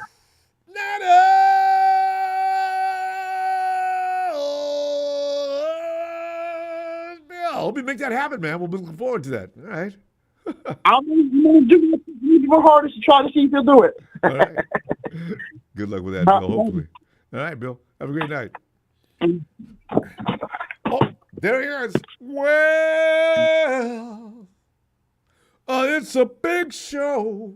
Ooh, it's a big show all tonight.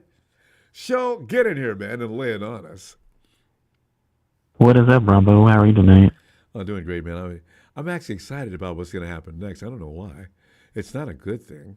We went from everybody being afraid to us to, let's see what the Niners can do this time. Looks like they're moving backwards now. So, we'll see what happens.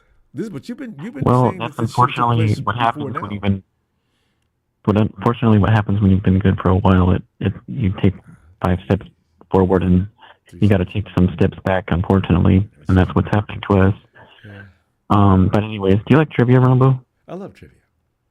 Give me one. Who has 1 season left after this year on his contract? Oh, wait. George? No, it's not. It's not George. No, it's not a player. It's not a player? Oh, Kyle Shanahan. There you go. Another question for you. Yeah. Another question for you. Right. Since we're talking about the future and thinking about the future today, who had dinner with the head coach of the Oregon Ducks this past? It doesn't matter who's been with the head coach of the Oregon. I would imagine you're talking about Jed York. No. John Lynch? Try again. Yes, and his top lieutenant. Mm-hmm. So, but that could be a number of things, Show. Also. Oh, absolutely, a number of things, but yeah, you don't just casually have dinner with the head coach of a college football program when your coach has 1 left on his contract. I mean, you said they had dinner? Hello. They could have been discussing players. Yeah. Oh, absolutely. I'm sure they did, but also networking and feeling out each other. I mean, because the way we dismantled this roster, it's looking like a lot with what we did to Harbaugh his final year with the 49ers. This is what it's feeling like. I don't know if you feel that way, but we gutted our roster faster than we gutted our roster. So I have a question for you. Well, have you ever heard of Bob Marley? Yes, he I said, have. "Some feel the rain, others get wet." Case is good here from the beginning. Thank you, Ronbo. Big Show, decipher that. Now, what in the world is Casey talking about? I have no idea. Honestly, I don't know. You're damp. Would you, Casey, would you wait a minute? Anyways, don't harass Big Show. I'm lucky to get him back. I had to beg him to come back. But before that, Brian ran him out of here. I was taking nobody ran me out of here. I was literally taking a break from it all. Like, you just have to, like I said. Anyways, we got our roster faster than Alaska Fisherman did his first catch of the day. True. You don't do that and then sign your quarterback for 4 to 5 years and not knowing what your head coach is going to be the next 2 years, 3 years, or 5 years from now. You know what I mean? That doesn't make any sense at all. The way we did our roster this offseason was alarming, and there's no clear vision of where this team is going to be in the next 5 years, or who our front office is going to be in the next 5 years. Like, why would you tie a quarterback down for 5 years when you don't even know where the front office is going to be in the next 5 years? Number one. Number two, you don't have to pay our quarterback at all this year. You can make him play out his rookie deal, and should he not oblige to that before the draft, why don't you take that deal and try to swap picks with the New York Jets, go from 11 to 3 and draft Abdul Carter? So are you buying that FS1 joke? Really? No, not the joke, but I'm just saying, like, why wouldn't you entertain that idea? Like, go from 11 to 3 and draft Abdul Carter to solidify your defensive line? He's the last pick in the draft, so. I know, wait. Like, what are you kidding me? Guys, wait a minute. Wait, hold on, okay? Oh my God. He needs 2 Super Bowls, Rombo. He's never going to learn until Brock gets 2 Super Bowls. Wait, Stephen, please. Oh my God. I don't wait on the phone on Friday night for 4 hours to talk to Captain Pessimism over here, you know. Guys. Wait. Isn't Bill there or something? Can we listen to Bill? Okay. No, Bill's got Ay, caramba. Let's you know, Rumbo, he asked about my mother. I said, who says I got a mother? You know, I hear a lot of things, Rumbo. I told him suck a lemon. You know what I mean, Rumbo? I mean, what is going on? I got to be like, Mike right now? I got to be like New York Mike or whatever, you know? No, please, don't go to that extreme. Mike was frightening. Lord have mercy, Ronbo. This is like worse than Jimmy Garoppolo right now. Casey, Oh Casey, my wait, God. Casey, hold on. Let show finish. So I do want to know though. Do you really believe the Giants would entertain that kind of thing? I mean, would you do that if you were in They don't have a quarterback. They don't have a quarterback. They don't have a quarterback right now. So like, why wouldn't they? But 3 first-round Ronbo, I'm picks. sorry. Big Show, when was the last time you saw the sun? Go outside, Big Today, Show. actually. Casey, hold on, please, Case. Ronbo, I can't do this, man. This is See, like this a is what headache happens here. when people get up all in their feelings about players, and like this has got to stop. Like, No, like so this is that's a business. little Like, far-fetched. I mean, 3 first-round picks. I can see maybe 1 or 2, but Big 3? Show, have you No, ever I'm thrown saying- the ball 30 yards before? Casey, Casey, come on, you would never like this. I'm sorry, Come on, Ronbo. What are we doing? This guy's speaking out of his butt right now, Ronbo. Come on. Casey. Well, he's entitled to do What is he that. talking about? Well, he's talking about. What is he talking about, Ronbo? I'm just relaying information and hypotheticals. I don't get why people get up all in their feelings over players. Like, this is a business. It's not a family. It's not a kumbaya kind of BS kind of deal. Like, if you can't afford your quarterback and he's asking for the moon, then kick rocks. I'm sorry. You don't hold your team down like that. I'm not sure. Remember, the 49ers cleared out a lot of space in order to make this deal. Yeah, sure they did, but yeah. I don't think it's for the deal. Honestly, I think it's because we're sitting on a lot of dead cap money right now, and we're cash constrained. I mean, those are next year, those are the exact words of John Lynch. And you don't have to pay Brock Purdy this year. No, keep in mind, he true. can play out for 5. And John Lynch said there's no guarantee that this deal is going to get done this year. Yeah. So those are his exact words too. Like, but this would be if he has already told the man that, listen, we're not going to do that. And then shame on him. I'm pretty sure they already gave him. I'm pretty sure they already gave him a number, and they're too far apart right now, and that's the no guarantee thing. That's not going to get done this year. Like, if they're far apart right now, then what makes you think they're going to come closer together in the future? Like, if you don't, has it been said you they're know, far apart?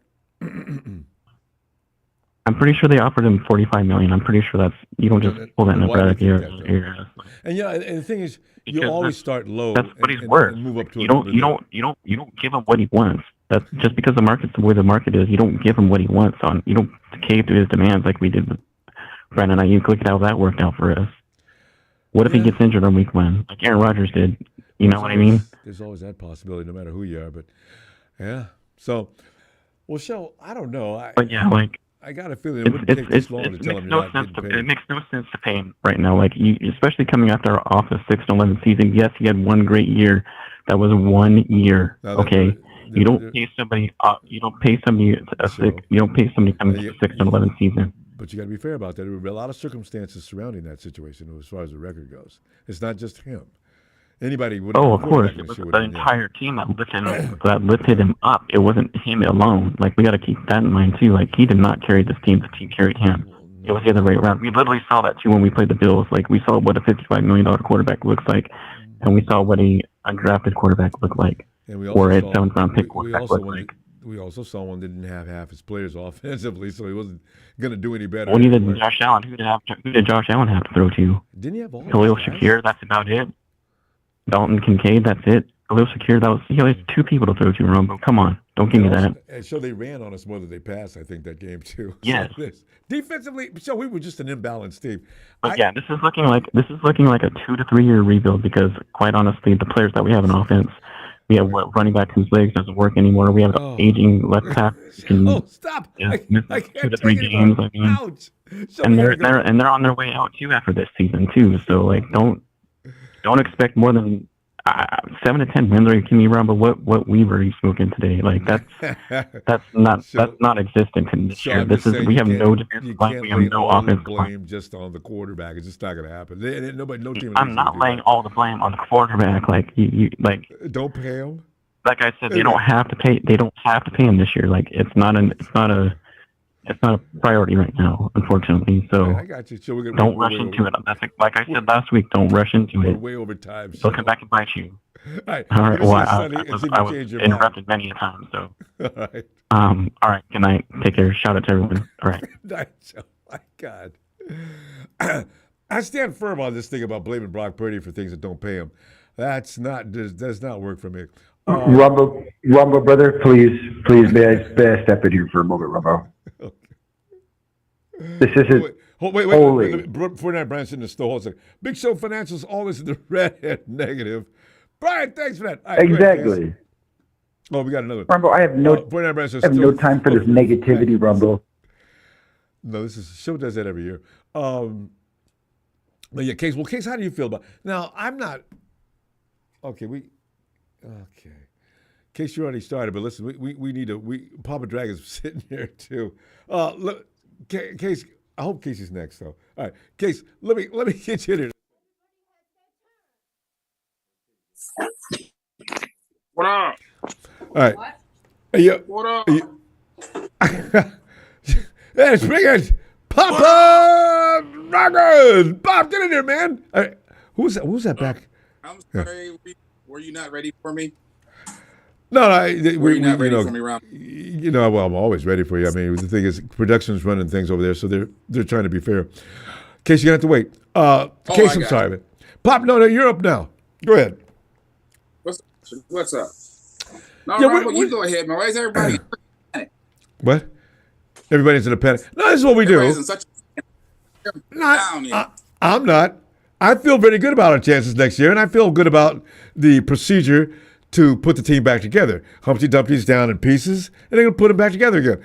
And Lynch has come out and said that. So I'm not going to get scared right now and go into freak mode and panic and tell Brock Purdy to kick rocks. You know, it's just not the way to handle a situation from my way of thinking. But what are you thinking? Is Lynch to be believed? I don't think any of us have the complete picture. I would probably say that I probably think I know a lot, and I in the room. You can depend on your own wisdom, which is usually kind of from what I understand. Well, it's part of that. I mean, part of it's experience in the industry, and then talking with people that still work in the industry, and I mean, the reality is that you can't control what other people do, and when you can't do that, things can be quite unpredictable. I do believe that as an organization, they've had a lot of success, and sometimes with that success comes overconfidence, comes arrogance. And I think, ultimately, if you look at what's happened so far, they've had the ability to sign players ahead of time, but they always come late to the game. Okay? So who put the clamps down on the money? Who put the clamps down? Well, I mean, he came in. Last week's so funny. When he makes his visits, it's usually bad news. But Jed York said, listen, guys, I've put $320 million on that, and I got nothing in return. Now, I need to know about that 16-11 record and why I paid the kind of money I did. Can you imagine, Jed? God, go. Right. So, yeah. Right. But what he is right now, although he's the owner, he's behaving like a difficult customer. Yeah. Right? But he doesn't want the labor pains. Yeah. You know what I'm saying? Yes. So a big part of their issues really it started a long time ago. Number one, when you have your coach hire a GM, and then you give the coach final power. That's the way that system has been run over there. And then number two, they have to go ask for money. They just don't spend freely. They have to ask. They had to ask the draft. They always go public with that. They had to ask to extend Jimmy. You know what I'm saying? But when you think about it, the first big contract they signed early was Jimmy. Jimmy got his money quick. And everybody, oh my God, how could you sign him for so much money? Blah, blah, blah. He's only played 5 games. People were freaking out then. And then, of course, our boy Aaron Rodgers was like, what about me? So Garoppolo was the highest paid NFL player in history at that time. About a week. Yeah. Right. And then at the end of the deal looked like a bargain, which basically means that if you sign someone early, you can handle it. But guess what? Good-looking people, they get all the props. Good-looking people, they got it easy sometimes, right? So, Jimmy G looked good and the brochures look good on the billboards, stuff like that. He made New York's a lot of money. He made that money back tenfold, right? Yeah. But the reality is that Ayuk don't look as good as Jimmy. Yeah. And they waited to pay him. And they should have paid him up front. If they had paid before he got to free agency, they could have had him for $22 million. And they keep doing the same thing over and over again. Like if they would have went to Greenlaw while he was rehabbing, hey, we want to give you a couple extra years so you can get back on your feet, blah, blah, blah. He'd still be here. So that sounds to me that John, to me, that sounds like that's an organizational issue. Now, they got $200 million. Look, I don't like to hear about billionaires having money problems. I don't like to hear about that. I don't need to hear that. You know what I'm saying? I don't feel sorry for that. But it's like, hey, gonna have a little trouble paying you guys. Yeah, cut back on our spending. But I messed around and bought the soccer team for $220 million. Blah blah blah. But this is how I look at it.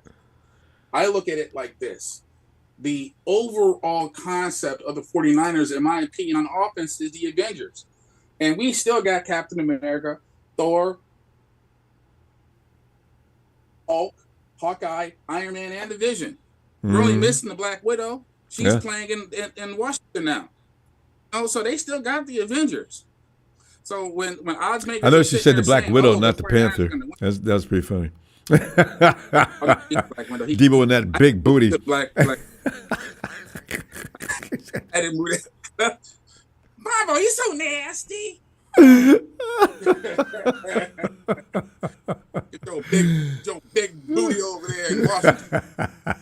So whatever the case is, it was technically speaking, I didn't the Black Widow, the Black Panther, technically that could be, but as I see that's the bad. Agile, quick, yep. Agile, quick, you know what I'm saying? So as I see it, they still got the Avengers. They'll still make some noise, but it's like the same thing. It's like the minute that Kyle comes up against a real coach with a real squad in the playoffs, he just folds. They need home field advantage, which will be nice because they're going to be at home if they get there. But this is not the time for doom and gloom. We have not played it down. What we did see is all these guys leave for these stupid contracts. What, $340 million? Is that what the Yorks are supposed to spend out? I don't think so. But there are some questions that I'm not happy with. Because I do know that I think that, for example, Juice, I think he's a problem. I think he's a problem in the locker room. He represents kind of like this hierarchy in the locker room. Represents almost kind of like the executives, or so to speak, like top of the pyramid. He's like one of those guys in Wall Street or something. And it's just I don't, that whole click thing that they did with this team, I've never seen that before ever in the NFL in my life. I've not seen that. And I still think, those are bigger issues that will probably prevent them for having long-term success. But I still think they have a lot of talent on this football team. People are worried about the defensive line. I am. I'm not that worried. I think that they're who's on it? Edge players away. They get a couple extra, be all right. The biggest addition in this offseason for the defense was Salah. That's the biggest addition. Yeah. It's Salah. So they got to build around. They can get themselves a couple of good drafts. Their defense could be dominant again, but right now the offense has got to carry it. So if Captain America can stay healthy on those two Achilles, I think they'll be all right. To be honest with you, I really do think that they'll be okay. Yeah, I think they're gonna. Do I? Yeah, you're right. I just worry about the defense, but yeah, you're right. The offense is not going to suffer that much. It may come down a little bit, but not much. The Purdy thing will work itself out the way it's going to work itself out. I think the worst thing that Purdy did was go 6-10 and statistically fall off throughout the course of games. Like he's good in the first quarter when the script is there, and then after that, each quarter his quarterback rating just gets worse and worse and worse. That's concerning for me, in my opinion, when you lose and you stick your hand out for some money. That's what I didn't like about last offseason. You guys didn't win anything. Yeah. But guess what? It takes two to tango. you're just going to pay that money. They got to take some of that responsibility. I don't want to hear no buyer's remorse. You paid them. You could have said no. You could have said no then and started trading people. But they're trying to get back to the big dance. So we'll see how it plays out. Does Brock Purdy deserve to get paid? Yes. Yes. Does he deserve to get paid as much as does he deserve to get paid as Dak Prescott or as much as Allen? I don't know. But I will say this. I will say this. They better not pay him the money. They better not. Not after 6 and 10. I'm sorry. Yeah, and a lot of people feel that way. We got to wrap up those pop. 6 and 11. 6 and 11. You know, it is definitely a point of arguing. Pop, I'm glad you got it because we get you like you're a busy man these days. I appreciate you getting in here tonight. You know, because this is a subject I definitely want to hear from you on. Oh man, we'll be back Sunday. I've been trying to get you guys, man. Been building the studio out, man. I got wires all over the place. Almost an engineer too. Delighted. All right, fam. Let me see you Sunday. Hope we get that all wired up right. All right. All right, fam. Oh yeah, got to. All right. Brian says, 2 negative Nancys in a row. I'm stuck on a mountain. You're killing me. Brian is still up on it. Why are you still up there? Oh, man, I'm glad they let him out.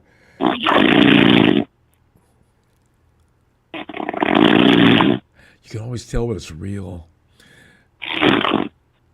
Tony's tired. But, you know, driving those big rigs wears you out. You got Brian up there. I didn't know Brian was one of our drivers. Tony? Okay. You know, Tony said, my dad used to do that. He'd hit third gear, take a break, and come back in. Yo, E! What the hell was that, Ronbo? Well, that was. I mean, what is that? We call that kind of snoring. There's a name for that. That was Tony passed out. I didn't know what that was. My man. Actually, I thought it was me. Because I was asleep. I woke up like, damn, am I snoring? I've done that before. I have waken myself up making too much noise. And I was wondering, it's dark. The hell? Word. You got to look around like, somebody around here? It was me. Let me get back. Hey, come on in, man, because you know what? John Lynch has reassured us not to worry. He's got this all under control. Even though we don't have another defensive lineman other than Nick Bosa, he's got this. And, do you believe him? What Mike Tyson say? Yeah, everybody, until they get hit in the mouth, got a great plan. Yeah, pretty much. You got a plan, huh? Okay, I hope you got a better plan than that, man. Woo, man! But I don't think we're gonna do that bad. I still got that. Yeah, same here. Are we getting to the playoffs? I don't. You know, do you see a pathway to the playoffs? Because this team could surprise and overachieve. And unlike people talk about Kyle like he doesn't know what he's doing, he will still steer that team as long as everybody's not out. This is another thing people are not giving any love on. The one thing about us, if we could have just a quarterback, the center, and Kyle out there, and people say, "No, he ain't doing a damn thing. I want him out of here now." I say, can we look at the whole picture here, please? There's not a quarterback in the NFL that's going to do a lot better. So I don't know that we should hang our hat on making a decision on the fact that he had half his offense out, offensive line wasn't worth a damn, and we go blame him for that? So that means whoever you bring in next, get ready to blame him for that too, unless that changes. So how many quarterbacks are going to go through before you finally realize, damn, maybe we should fix everything around him a little better? You know, I'm thinking, I don't know. What are you thinking though? Almost the same thing you thinking, but like he bought his vegetables and his thing for a soup. He put his ingredients in his meal. He made that meal up. So either John and Kyle got to deal with it. That's why they was cutting the money. Like, you had 8 years. Yeah. Probably don't have a backup corner or a backup running back or whatever. And back to the running backs. Both of them is hurt, and then we got a backup. So what's gonna happen this year? Yeah, that's why I said, like, what we got to make up something different. What we doing? Like, I don't know. Like when he did running back, he made Mason had 28 carries. Damn, I'm stirring. 28 carries week 1. That's not healthy for week 17. I know, especially if it's early in the season, and you not put gonna all that work load like on him that, already. Yeah. If Christian McCaffrey was in, they wanted to get him the 20th touchdown, so they gave him 3 touchdowns. Little stuff like that where I like it. Forcing it, and the defense knows it. Yeah, I like it because it builds up team morale, whatever. But some things, I don't know. Like the injuries can't be just imaginary. Like something's going on to make these injuries every year. I know we get hurt like that more often than any other team in the league, and always the exact wrong person. Oh, Trent Williams goes down. Now all of a sudden we're really vulnerable, and then he went out the whole damn season. Now we got to think about his replacement. We got to think about 3 defensive linemen. We got to think about a linebacker. We got to think about a safety because evidently the potato you bought didn't work or it's not good enough for you because evidently Thomas, or I think his name Thomas, is not doing what he's supposed to be doing. No, Ambry's gone. Not Ambry, the safety they just picked up who was missing all the tackles. Oh, Jair. Not Jair Brown? Yeah, Jair Brown. Yeah, Jair, man. I got some mixed emotions about him. So hopefully he gets better because now that's an opening there too. There's opening that safety, opening that linebacker, and 3 openings on the line. That's all on defense. Look like they trying to set Salah up. Salah's too smart for that. They're gonna go in. They're gonna go in and bring some people in, and Salah's probably gonna bring some people. Solomon Thomas already signed. I said, watch out for Solomon Thomas. He could be in a 49er uniform again. At some point, if they got anybody, we're probably going to pick up cap casualties or players that are getting cut. Of course, we're going to have to. Yeah. After the draft, after the free agents, we're going to pick up some players. But, like, that's not a plan, though. That's a reaction. He really thinks he's going to build through the draft. I don't know. You can't trust rookies to come in and just star in their first year. They must. I don't. That's the way he kind of explained what his actions were going to be. We'll see.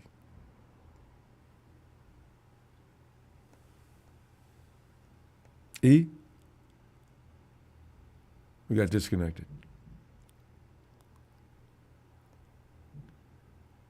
Yo, E. Okay, we might have to come back to you. I think we lost him.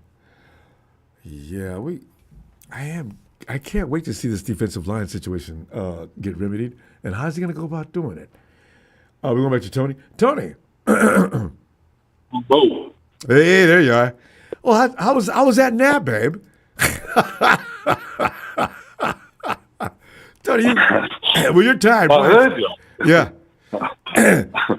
Tony, do you know that 49er Brian is also a driver? I just found out. He's stuck up in the Montana area. The snow is really crazy. He's been parked for a while now because the road should have been closed and wasn't. So he's sitting there running his heater. And Brian, he seems like he's been sending in some fun messages, so he must be feeling like he's going to be okay. Well, yeah. He'll be all right. If he's got like 1,500 litres of diesel on board, he'll be fine. Oh, yeah. Okay. Well, Tony, meanwhile, the Marvelous Boss will be okay. We're worried about the 49ers and John Lynch coming out and letting everybody know, listen, we've got a plan to replace those players. And then John says, yeah, but we're going to go through the draft. You've heard of the draft. He's got a lot of confidence in this draft. Nick Bosa's the only guy I know of that's on the defensive line, and Anderson, the kid that we picked up last year in UDFA.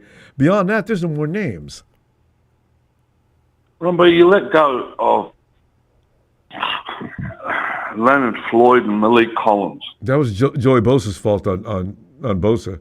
I mean, on Leonard Floyd. And now where's the depth? I don't know. Who do you pick up now? I mean, that kid coming out of the draft, I do. God. We haven't even got depth. I know. At certain positions. That's the scary part. One person gets injured with. Yeah, we're dead. Yeah. No rotation. So you're going to pick up 11 defensive linemen? Can't be doing this. That can't be happening. I don't know. But you damn sure want to go first 3 rounds. Oh, yeah, there's no doubt about that. Yeah. So what other choice have they got? There's none left. I mean, that's just so frightening. You were laughing at young Joe the other day because he said running back. But you know what? Day 3, Scatterbo's around. There's no way in the world they're going to stop Shanahan from getting his hands on him. He has 49 written all over him. Just what Shanahan wants. I don't laugh at the things he says because these people are stupid enough to do it. Jalen can be brilliant about certain things. He can be right on target at times. And I can't really, when he argues and brings up a point, sometimes I don't have anything to come back at him with. I have to agree. Well, that's because he makes a lot of sense, Ronbo. I know. Most of the time. Yeah. I mean, what their plans that they said they've got, their plans, what, have they got some secret knowledge of players that aren't going to be signed that they're going to get, or who the hell knows? That's the thing I'm wondering. This late, that doesn't sound like it's possible. And as far as Brock Purdy goes, I was listening to everyone talking about him and the money that he wants. Robert, it's easy. You just tell him, look, my boy, Patrick Mahomes is on $45 million this year. Are you better than him? Are you? He can't answer that and say yes, for sure. But then he says, Dak Prescott's getting paid. Yeah, well, yeah.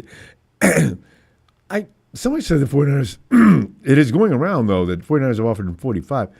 I think that was an opening bid. And this is what you would do. If I have margin of $5 million, I'll go to 50. I got to see if I can get him for less, but we're not going over 50. I mean, can you remember, Ronbo, when there was people screaming out the mountaintops when we signed Jimmy to a $20 million a year contract? They were livid, weren't they? And the 49ers had lots of money at that time. Oh, we had money coming out of we had money everywhere. We didn't have any players. We had nothing but kids we drafted. But people were just pissed. $45 million is a life-changing amount of money. Oh, hell yeah.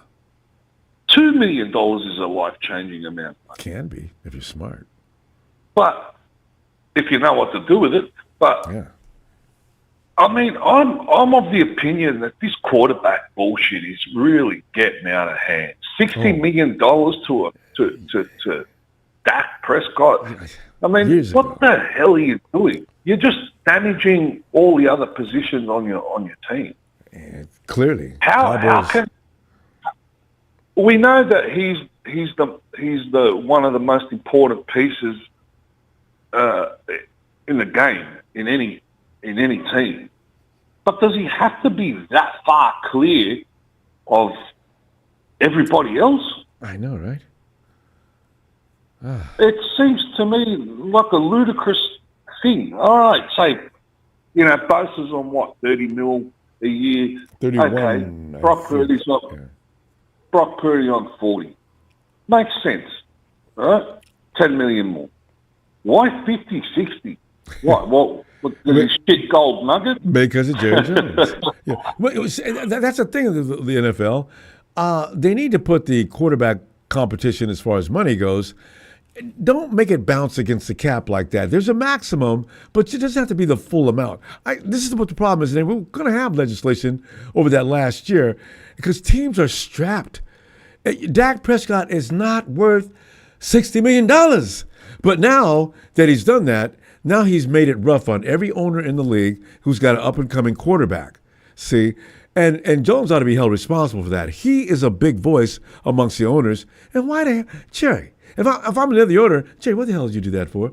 Well, this is my business, and I'll pay my quarterback. Okay, here's scenario two, Ronbo. Let's just say, for argument's sake, that rumor of 60 million or thereabouts he wants is true. Did they bring in Mac Jones just in case of that scenario, and they're just going to trade him? No, they probably. Yeah, I agree. I do believe the Mac Jones thing is definitely protections they're putting in place right now, in case things go too far south. If it starts getting out of hand, they have to make a move. They have to think about the rest of the team. If they're going to make a run at this so-called Super Bowl, all right, there's no way they're going to do it with a $60 million quarterback and everybody else. Because that's going to hurt even in next year. You can't buy players. Yeah. You're in San Francisco. People are going to stop coming to you. You're going to damage the reputation of the team. All right? The team under Bill Walsh was a privilege to play for the 49ers, not a right. Right? True. Because it was a championship team.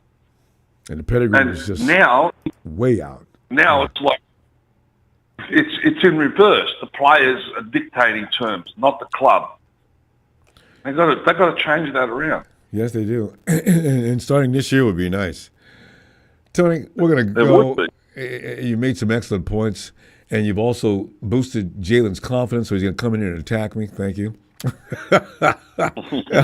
See. Let me see his son. He doesn't attack you, Ronbo. He just puts his point forward. I know. I can't handle the truth. You know that. Sorry. Appreciate you. Let's see you Sunday. All right, brother. Shout out to Evan Ellis, Big Show, Papa Dragon, 49er Brian. Hang in there, bro. You'll be fine. Always. And shout out to Smooth. Thanks, fam. And catch you in the next show. Cheers, Tony. Cheers, brother. And Harold McAllister says there's no special plan. They're just banking on draft. Hopefully get 4 starters at best. Harold, that's frightening. You can only draft so many people, and after the draft is over, you know how they pick up a bunch of players afterward? You're going to find one and then it's going to start? I mean, I don't understand. You got rid of everybody. You went too far. Hey. And they got picked. They got picked up like 5 minutes after they got drafted. Right? Cut. Didn't go 24 hours. Man. Lee, where were we? before we lost same place we always were. Right here. Well, because I said, where is he? I was wondering, where were we at in the conversation before we lost you? Right here. Like, they just didn't pick up. Their draft picks, we betting on the draft. Oh, yeah. We got too many open spots, and we're looking at this plan like he has gold, like you're saying, he's got gold bars or something. You know what I mean? It doesn't make sense. 2 + 2 = 4, not 3, homeboy. Mm-hmm. So I don't really know. That's a lot of players to get for that defense.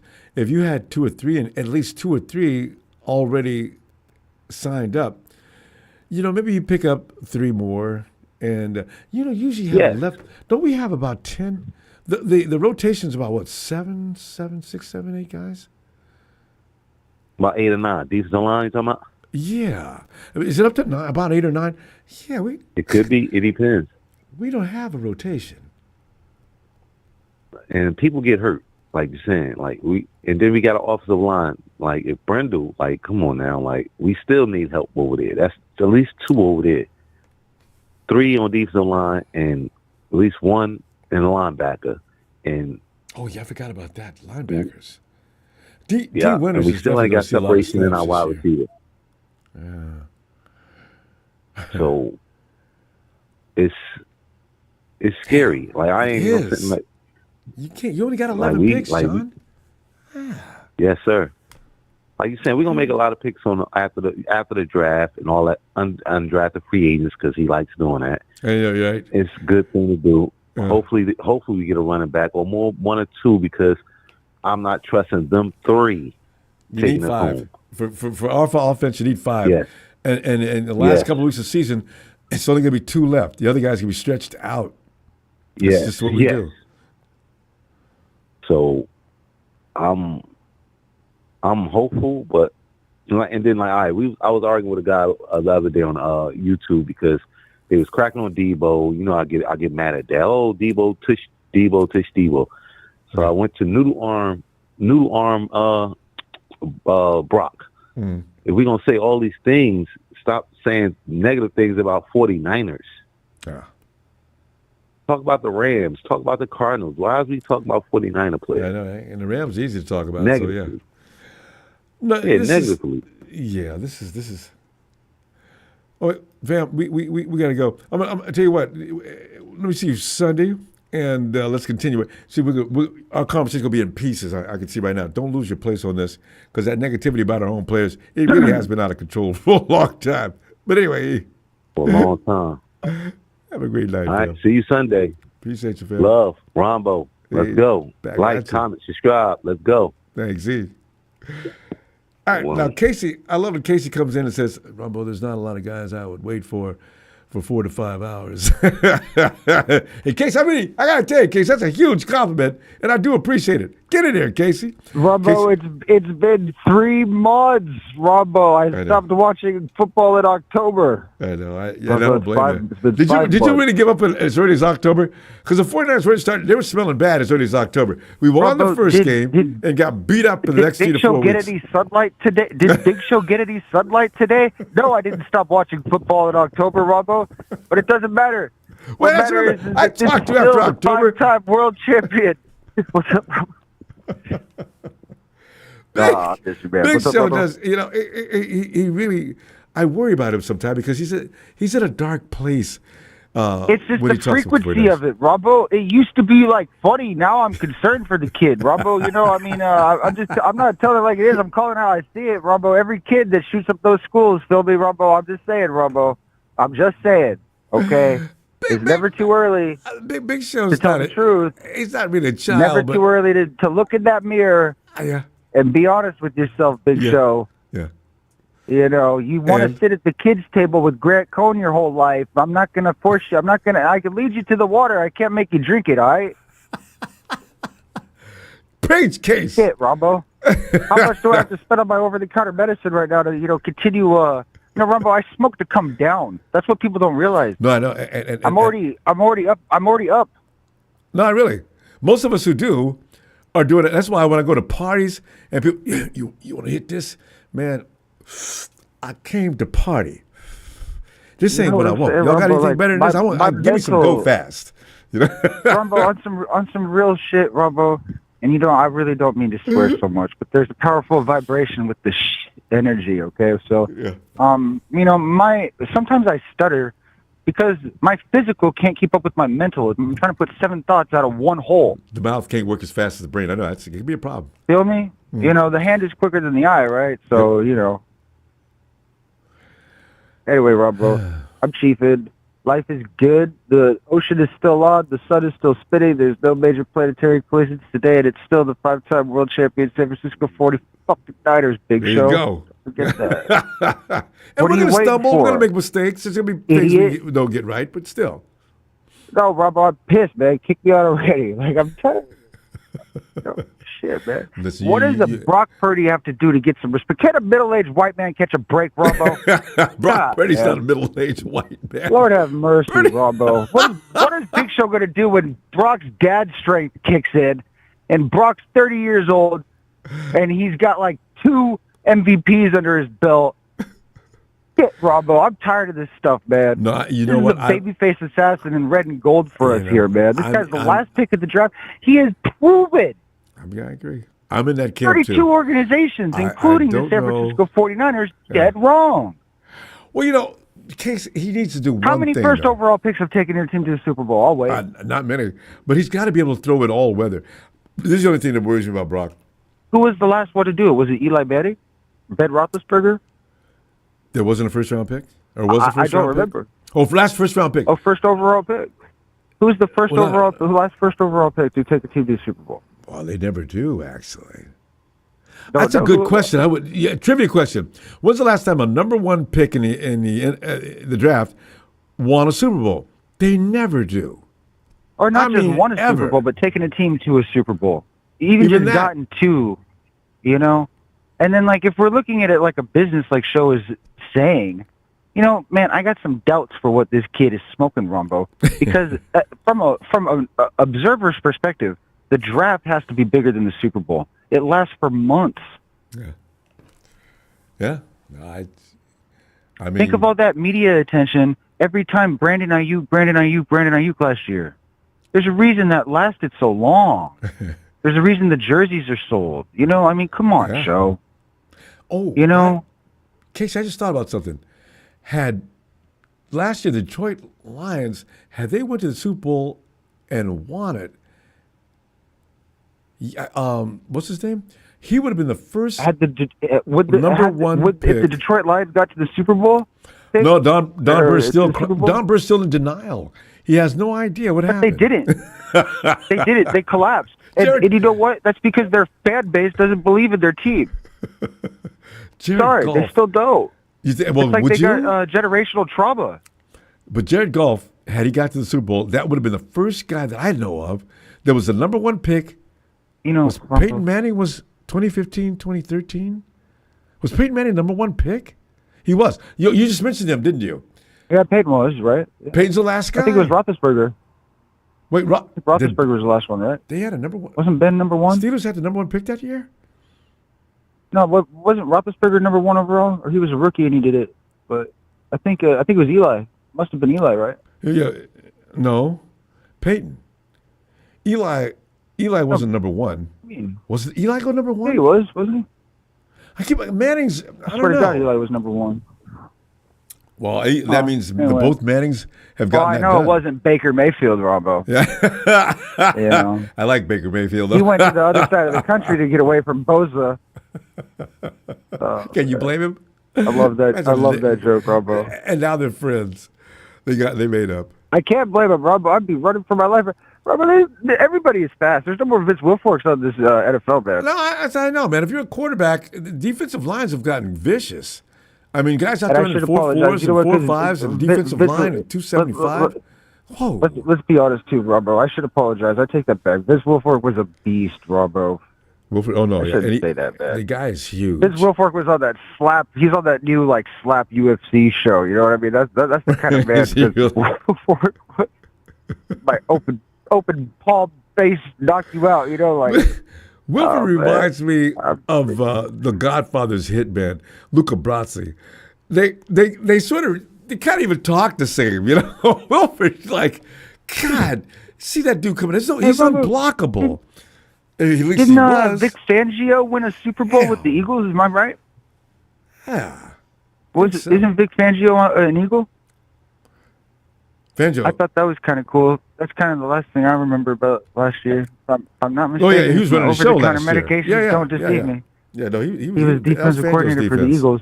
What a combo. Sirianni and Vic Fangio. You know, in poker, aggression is rewarded often. Yeah. In final tables, you're supposed to open up your ranges and you know, really shove a lot more, go all in a lot more. Yeah. And Sirianni played tough all year last year. So hats off to the Eagles, honestly. You know what I'm saying?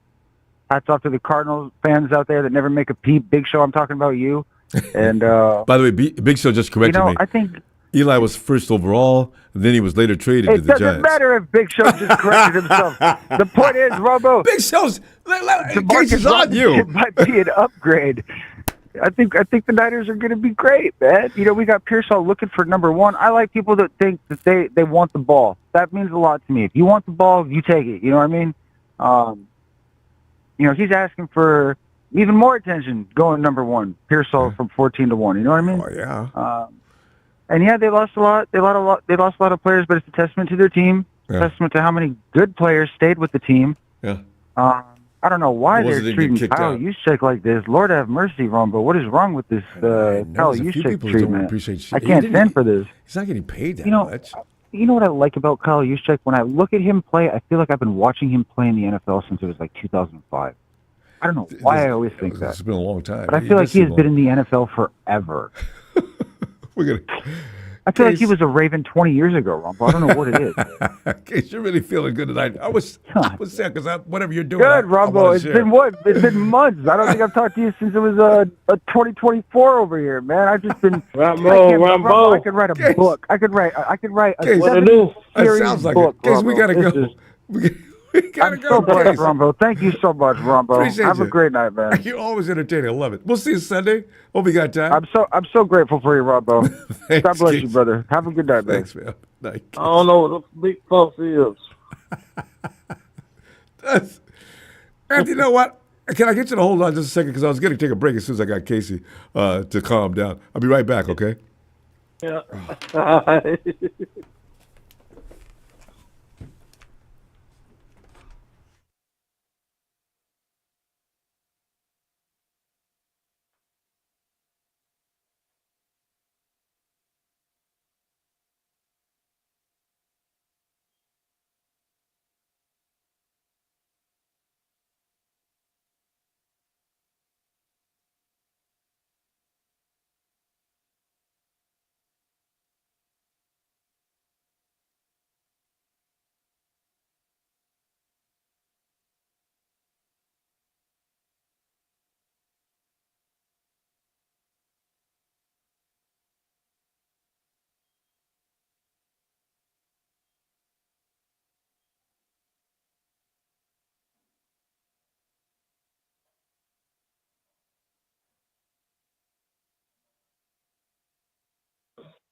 Anthony.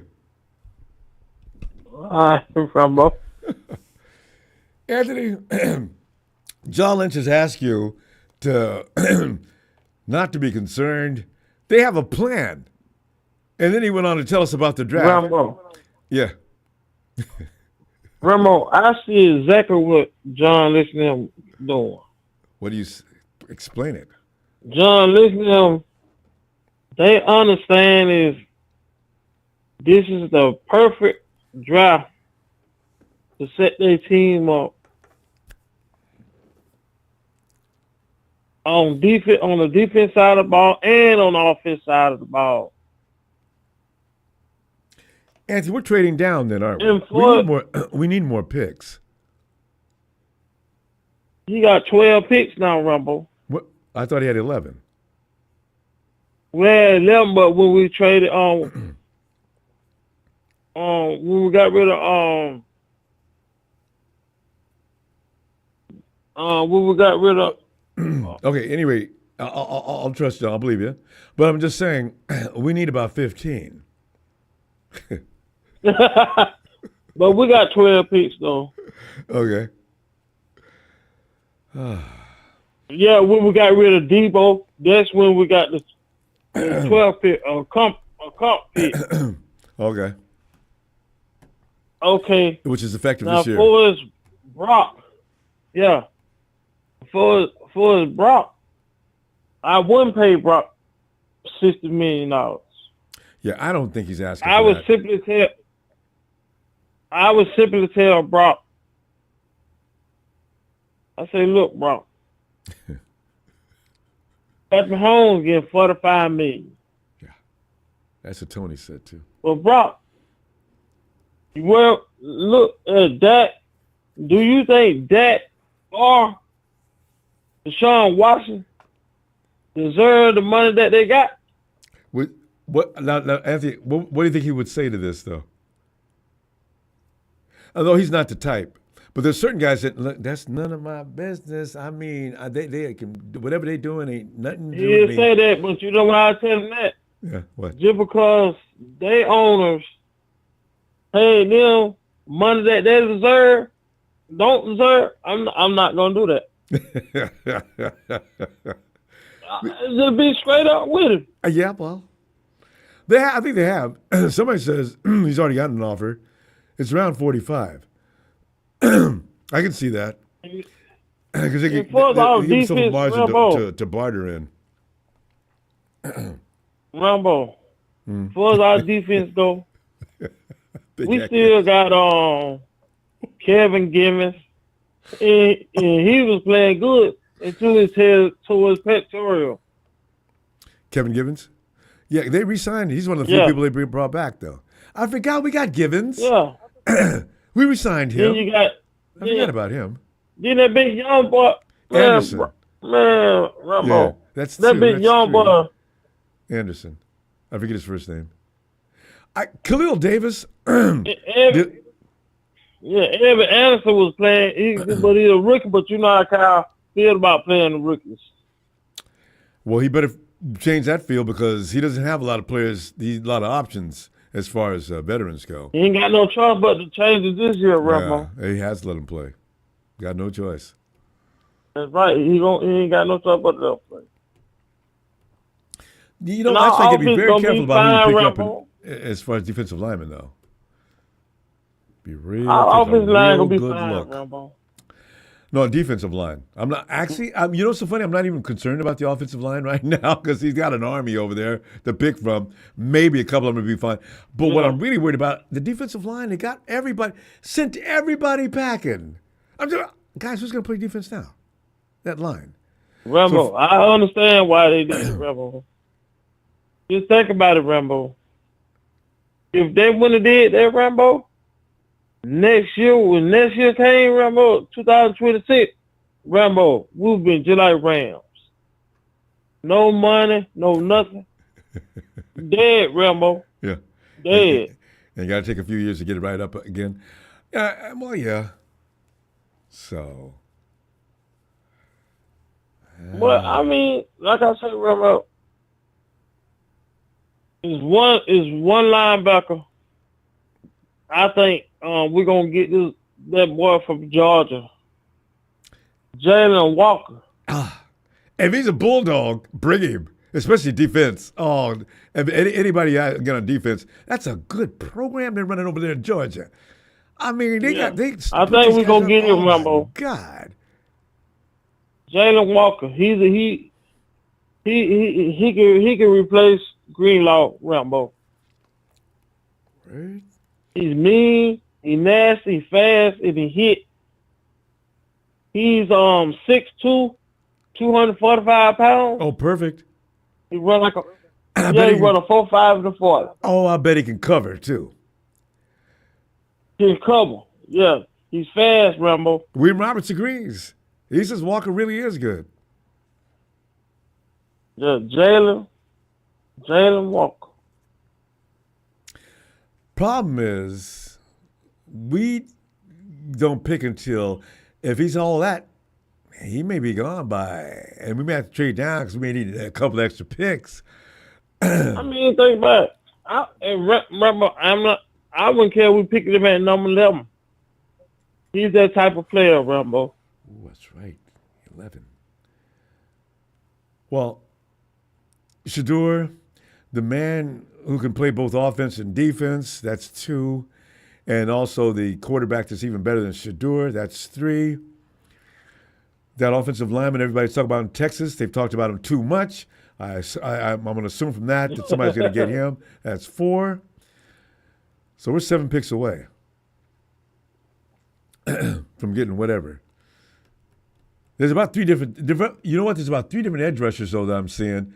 Oh, they're not going to last long. That Michigan tackle, he's out of there. That's 5. Yeah. Rambo, you got to understand, we got too many draft picks. They're up in the top 100, and they're going to be trading. I guarantee you, John and them going to be trading up and down in this draft. And it's, maybe. Fam, we got to go. The phone is piling up. Sure, Anthony, let me see you Sunday, all right?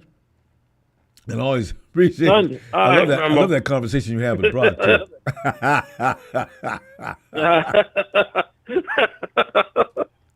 Good night, fam. I'll see you Sunday. Look, Brock, you know how much Patrick Holmes gets paid? I said, Brock, now listen, I've already heard this. I was watching Ronbo's show, and everybody already said you guys were going to say this. Listen, I want to say this about that. Patrick Mahomes was just slaughtered this past season in the Super Bowl. And, you know, he'll probably overpaid. Hey, Eric code 209.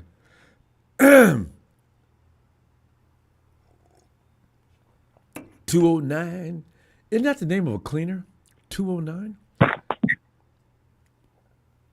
Hey, what's up, Ronbo? How you doing? I'm doing all right. Who is this? JT. JT, I was just My bad. I called. I was about to say, you sound awfully familiar. Hey, JT. Use another phone. If it's a 209 number, if it's 209, more likely it's probably me. Not a lot of 209 people calling with 209. All right. I'll put JT at 209. But I always see your name flash up on the screen. I've never seen your area code.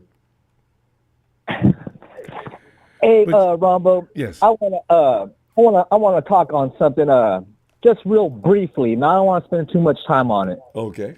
When Big Ben was on when he was on earlier, you know, he a lot of times he be talking crazy. You know, a lot of times he kind of shit out of me. I'm not gonna lie, but he does it on purpose. But I think he was on to something, Ronbo. I just, I'm not too fond of having to pay 60 million a year to Brock Purdy when he just had a down season. Not only that, we're gonna be eating. We're hella under the cap, and just like it's just kind of bad right now. And if we pay him 60 million, it's just. That doesn't help the team very much, No. JT, really I would bet big on him. The 49ers never offered him $60 million. They probably did hit him at 45. They lowballed him into his initial opening conversation, but the 49ers probably have wiggle room. The 49ers will probably go up to, I would say, 50, most likely. But that's going to be the line. That's probably the ceiling that I'll be willing for the 49ers to pay. I don't want to pay any more than $50 million. No, because we're not that kind of team. We don't fully rely on the quarterback in that way. Teams that Burrow and like that, they carry the team. We're not asking him to carry the team. We're just asking him to facilitate and do his job. He's got to meet us halfway. He's got to be willing to play ball and meet us halfway because that's absurd. $60 million a year, that's absurd. And I know he played better than Dak Purdy. Dak Prescott. He's called Dak Purdy. Yeah, he's slip. Yeah, a little slip right there. I'm just a little irritated about it, but enough about that. I want to talk about what the title of the show is. That's what I want to. John Lynch's assurances that there is a plan in place. I felt good when I read that because John, don't be making up things that are just ridiculous, man. There better really be a plan in place. But go ahead. Well, I'm going to say this. Well, they're goddamn, there better be, because from what I'm hearing with that freaking visit over there to freaking Stanford with that receiver they're looking at, that's a no right there. I wouldn't even go Alec Aomaner or whatever his name is. No, that's a Solomon Thomas type move. Don't go there. They do Stanford every year. It's just a ritual. When's the last time we picked up a player from Stanford? It's been a while. It's going to continue to be a while. I don't know if it's me. It may just be me. I may be having PTSD about it, but I just don't want to pick up. I just don't want to pick up that receiver from Stanford. There's a receiver I'm looking at from Texas. I like Isaiah Bond. He reminds me a lot of Ayuk. Okay. He's quick, fast good off moves. his breaks. Say that again. And runs good route, because one thing I think doesn't get enough credit for that. Yeah, he's a good route runner. I like Isaiah Isaiah Bond, that's my dude right there. And if not him, I like that other kid, Higgins. Okay. He's not at Stanford, is he? Is he in Texas? No, Higgins comes from Iowa. I think Iowa State or something like that. Okay.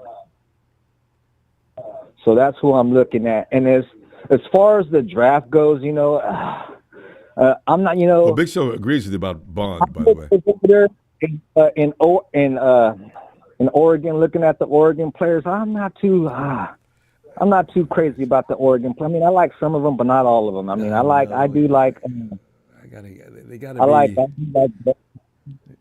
They can't be West Coast. I need someone like a Walter Nolan. I just need that. I need that Penn State. That instinct, that killer instinct. I need Walter Nolan or Kenneth Grant. I don't mind if we have like a Kenneth Grant and Derek Harmon, because from what I understand, I think Derek Harmon's probably the best defensive tackle who has the best pass rushing rate. Harmon, yeah. Yeah, Derek Harmon as a defensive a lot of people are talking about him. Can he stop the run, please? You see, this is the thing. The 49ers have got to stop people running on them like it's nobody's business, though. That's the thing. And that's the thing. I don't want them to select Derek Harmon and not someone who can stop the run. And if you could just select me like a Derek Harmon, if you're going to go Derek Harmon, pick up Derek Harmon and that other guy from Texas that who plays like who reminds me of Kenneth Grant. What's his name? That guy from Texas. I can't think of his name. Let me see, that D tackle from Texas. You know what I'm talking about, Ronbo? No, but because I don't follow college football close enough. But you know what? If he's from Texas, he probably can play. As I say, I've got this thing about Southern football players. They have pretty much eclipsed what we have on the West Coast. This is why they're getting picked up first. SEC players, and if you go all the way to the coast and pick up Georgia players like Howie Roseman before he gets all of them, you're doing yourself a favor. I think it's Collins is what I could be mistaken. Let me see. I'm trying to figure out his freaking name. Well, anyway, yeah. But if not him, I like that other defensive tackle. I would love the 49ers to go with D tackle the first two picks. Look for it. I mean, the 49ers have got to stop that running. But you need an edge guy, though. I don't know how to go. It's really. Oh yeah, you could get Oladipo, Olafemi Oladipo, I believe you could get Oladipo in like third or fourth round. Yeah, is he terror coming off the edge? Because he doesn't need to do anything, but just if that's specifically what he does, then yeah, he can get picked up. But a lot of other teams will be thinking about that too, though. So that's the only scary thing. JT. Hey, Ronbo, I would love to see, before I go, I would love to see the Niners pick up Olafemi Oladipo, and that other edge rusher, David, the one from Arkansas State. Well, I'll probably say I gotta get some clips. Probably Ellis has probably sent me all these people. David I gotta go check them out. David Walker, what I'm talking about. All right. JT, good to hear from you. And I'm gonna tell you what, I'm gonna look for you Sunday. All right. All right, Ronbo. All right, man. Night, JT. All right. All right. Hey, yo, Brian. Ronbo, I'm glad you're still up, man. Yeah, I know. But anyway. We're running along. Yeah. But anyway, what's going on with you? Oh, man, you know what? John Lynch running around here getting everybody all confident because I imagine Lynch has already heard it. Oh, probably the whole 49 organization. Okay, so you got rid of every damn body. Now, what can we expect from the 49ers next season? Oh, no. We have a plan in place. We do. And we should be, there's a draft. But see, John, I worry about the draft. If he's going to he's going to replace all those players, which he did mention. He's going to replace all those players on the draft because Jed York has already come down with the budget, of which they never had one until the last couple of years. And they went over budget last year, but they thought they were going to push all the cards on the table and go get that Super Bowl. They did. They got there and got an ass whooping. So, so this year John says we have to go thrifty. And so they have a plan in place. I can't imagine what it is. I can't wait to see it unfold. But that's pretty much what we're working on tonight. Now, what is John Lynch going to do in the draft? Or there's a plan B they're not telling us about? And are you having reservations with how much Brock Purdy gets paid? Everybody seems to. It's going to be a theme until he finally gets that contract done. But go ahead, fam. All I know that, as I told you the last conversation, Brock Purdy has an agent. And Brock Purdy agent is going to do his job. Now, it was cool when Brock Purdy was making minimum wage the last 2 or 3 years. Well, yeah. Now it's funny how everybody else got their bag. It was cool. I said, hey, no problem. Now it's Brock's turn, and now it's Brock Purdy. It's his turn. Made everybody mad. And that was the problem. Now everybody, I'm not going. Wait a minute now. Trent Williams didn't lead us to a Super Bowl. Trent Williams, Debo didn't lead us. I mean, he was an integral part, but he didn't lead us. A team is led by the quarterback, right? Yeah. Usually. I don't care who they. He handles the ball more than anybody in the field. Yep. Right. Exactly. So, I mean, we got to give him his due. I mean, I think in case of emergency, I think if the negotiations are running a little long or extended, then we might be looking at maybe what do they call it?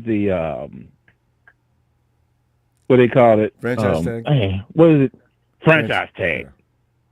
We might have to look at that.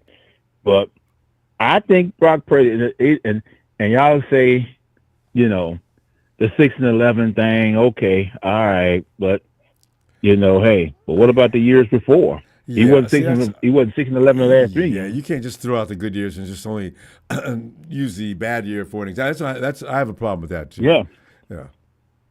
Yeah. Trevor Lawrence, I don't think Trevor Lawrence has been over 500, but he got the bag. All these guys get paid big bucks. Smell the playoffs. And Tua, well, they didn't get to. Tua finally got to playoffs. 2 years ago, I guess.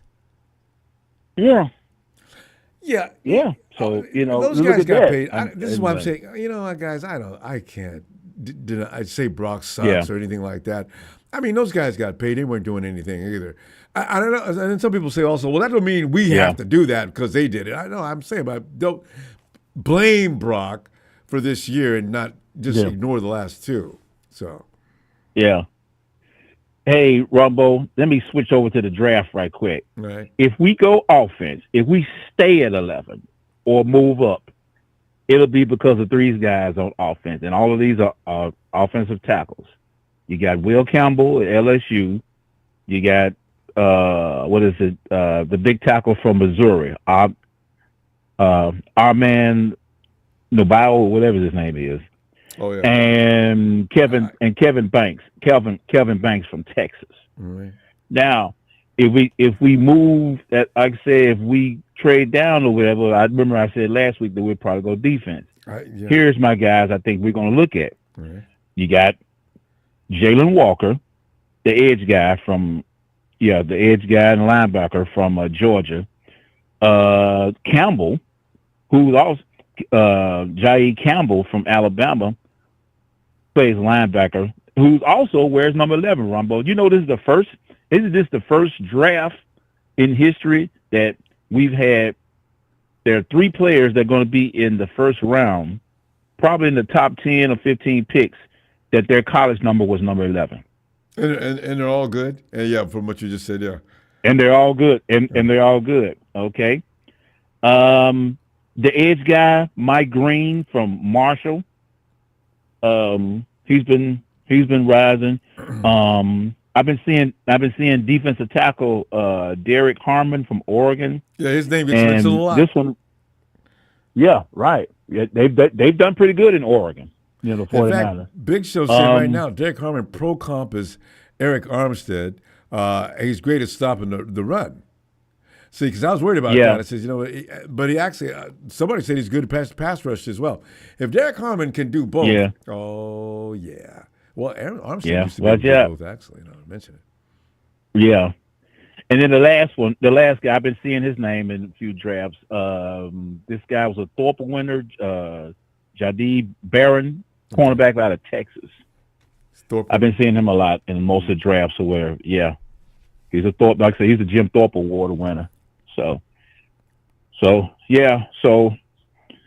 And I noticed early going, it was the old tackle, the big offensive tackle from Ohio State. But he's coming off of I forgot his name, but he's coming off of they had him. Yeah, they had him. Yeah, they had us picking him, but I think he's coming off of ACL. Oh, he's coming off of ACL injury, and I hadn't seen his. Matter of fact, I hadn't seen his name in none of the first round. No, because now you don't want to pick him and somebody healthy, and you went past him. Yeah, 49ers would take him though, probably if he's really all that. If he's still around in his third round, probably. Yeah. So if we don't go, so here's the thing, Ronbo. Again, another scenario. If we don't go off, if we don't pick any of these three, if we don't pick any of these three offensive linemen, it'll be because we got to appease our defensive coordinator. Yeah. It'll be because of one of these defensive players. That's right, huh? Robert Saleh. He's got to have his. Mm-hmm. I agree with that. Yeah. That's just like last year. Everybody, we think we're going to go online. We pick a wide receiver. What was that for? That was for Kyle. You go figure. That's a Kyle pick there. Yep. That was a Kyle pick. This year, I think it's going to be I think it's going to be Saleh's turn. Yeah, well, it should be because the defensive line. If we don't go O-line, if we don't pick none of these three, it's because of by choice or they already gone. All right, man. Good stuff. Enlightenment. I love it. No, I'll see you Sunday. All right, Brad? Yeah. All right, Rum. I'm about to call early. I think I'm about to call early now to get in now. All right. Good idea. But shout out to you, Rumbo. Shout out to the faithful and shout out to production. The law is finally out. There it goes. Watch your brackets. Watch your NCAA brackets. I know, right? People getting killed. All right, fam. Yeah.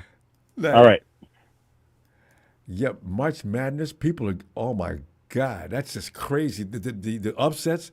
Yeah, we just got Derek Harmon and thanks, Joe, and for the news too. And that's Harmon name I'm hearing over and over. Everybody's Yo Ellis.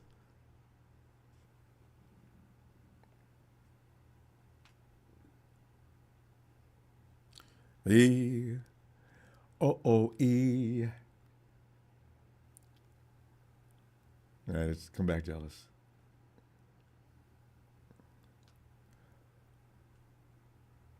What's happening? Oh, yeah. That was it. All right. Hey, come on in, man. What's saying? Yeah, man, John Lynch is out here letting everybody know, look, y'all ain't got to be, I got a plan. We got this, and we're going to get it done. Because I'm laughing because I guess somebody must have choked up. Because for Lynch to even make that statement at Stanford Pro Day the other day, every report up there, Coach, I mean, John, what are you going to do? You excused everybody, anybody from the roster. And, we've got a plan. There's a thing called this draft, and we got 11 picks. And we're going to replace all those players. Hey, you know what? John, he stopped short of saying a few things that he might have filled you in on to make you feel a little better about that. Because I said, you're going to pick 11 defensive linemen. You don't have anybody on the defensive line, John. You got Gibbons, you got Anderson, and you got Nick. Who else? No, seriously, who else? I count 3 guys.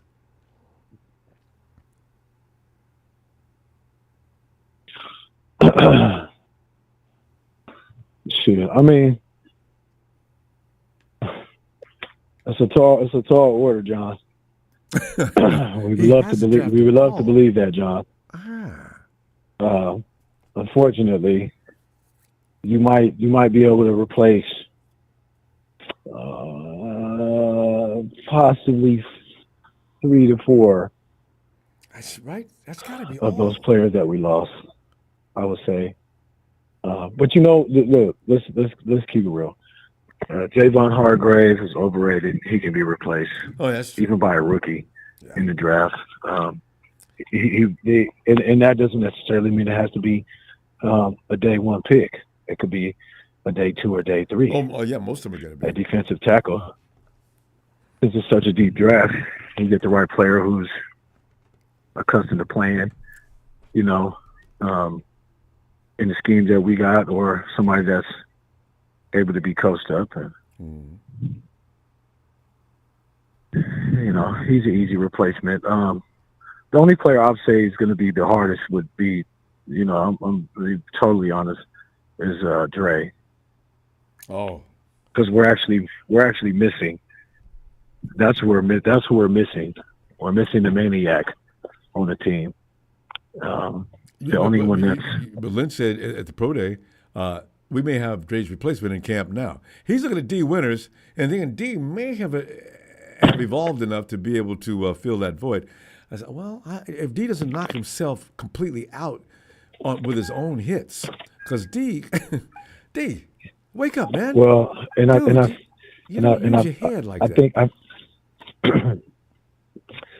I feel like he's doing that so that he can try to cement himself in as being that guy to take the place of Dre. You know, just to say, hey man, I can do what he does. Mm-hmm. The instinctual, the bloodhound, you know, aspect. And by the way, he's good in coverage too. That you Of Dre Greenlaw, the instinct that he's different. You can't replace that. You can run fast and go hit people at full speed. That's cool. You know, that's just a fraction of what Dre does. You know, doing it play after play after play after play after play. Do that shit for a full season. You know what I'm saying? Mm-hmm. Make some game-winning stops and lay some people out. Be a feared man on the field. Yeah. Be a feared man on the field. Dre was feared on the field. Defenses were worried about him. Players were worried about him. Offenses were worried about him. Okay? So I know. You got a long way to go, young man. But that doesn't mean that he can't, you know, get to that space in that place. But, you know, it's going to take some time. And, you know, and he'll never be another, you know, that we get like that. You know, sometimes some guys are just one-on-ones, man, you know? I think Dre's one of those. There's some kid that was mentioned. Who's the best linebacker, in your opinion, right now available? Somebody just mentioned his name and everybody agreed with it, even Show.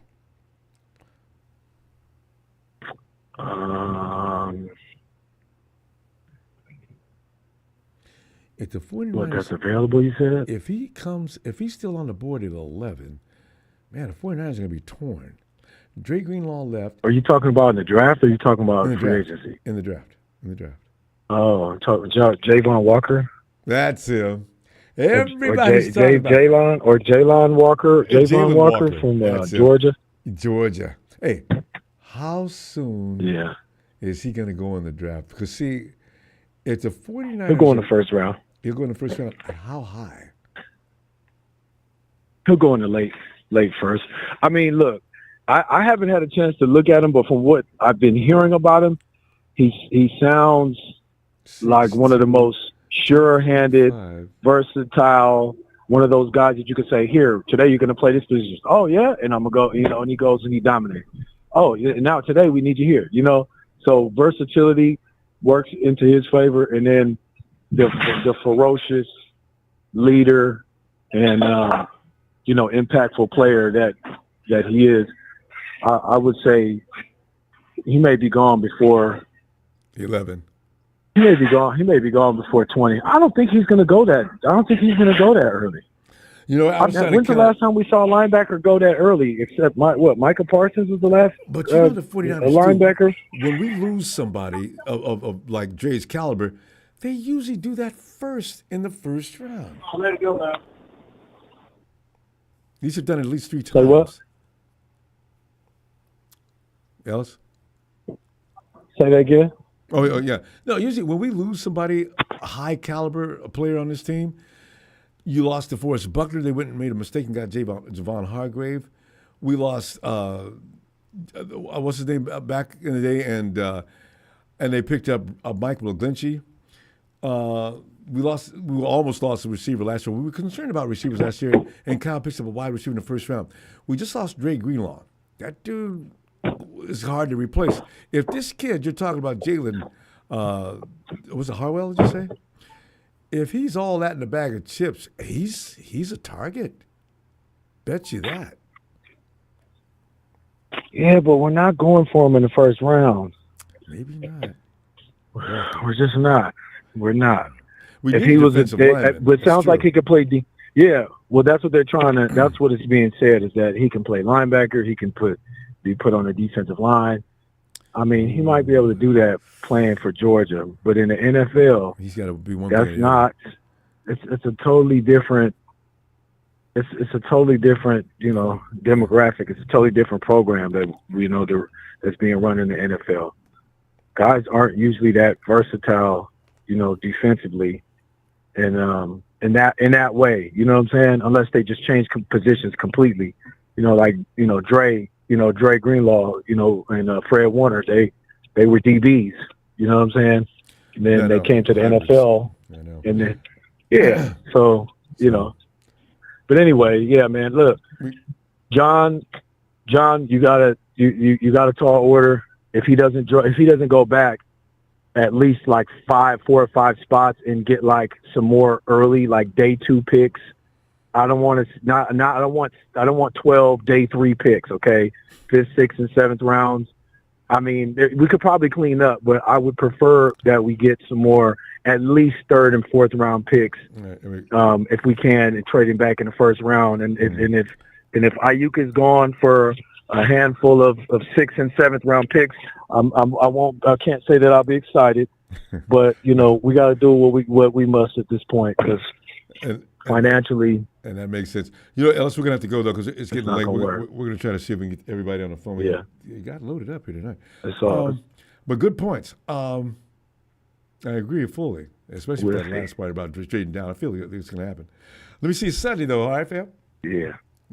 All right, fam. Appreciate you. Appreciate you, Ellis. Shout out to family, man. Yeah. Shout out production and shout out to Dragon family. Shout out Tony Tone out there.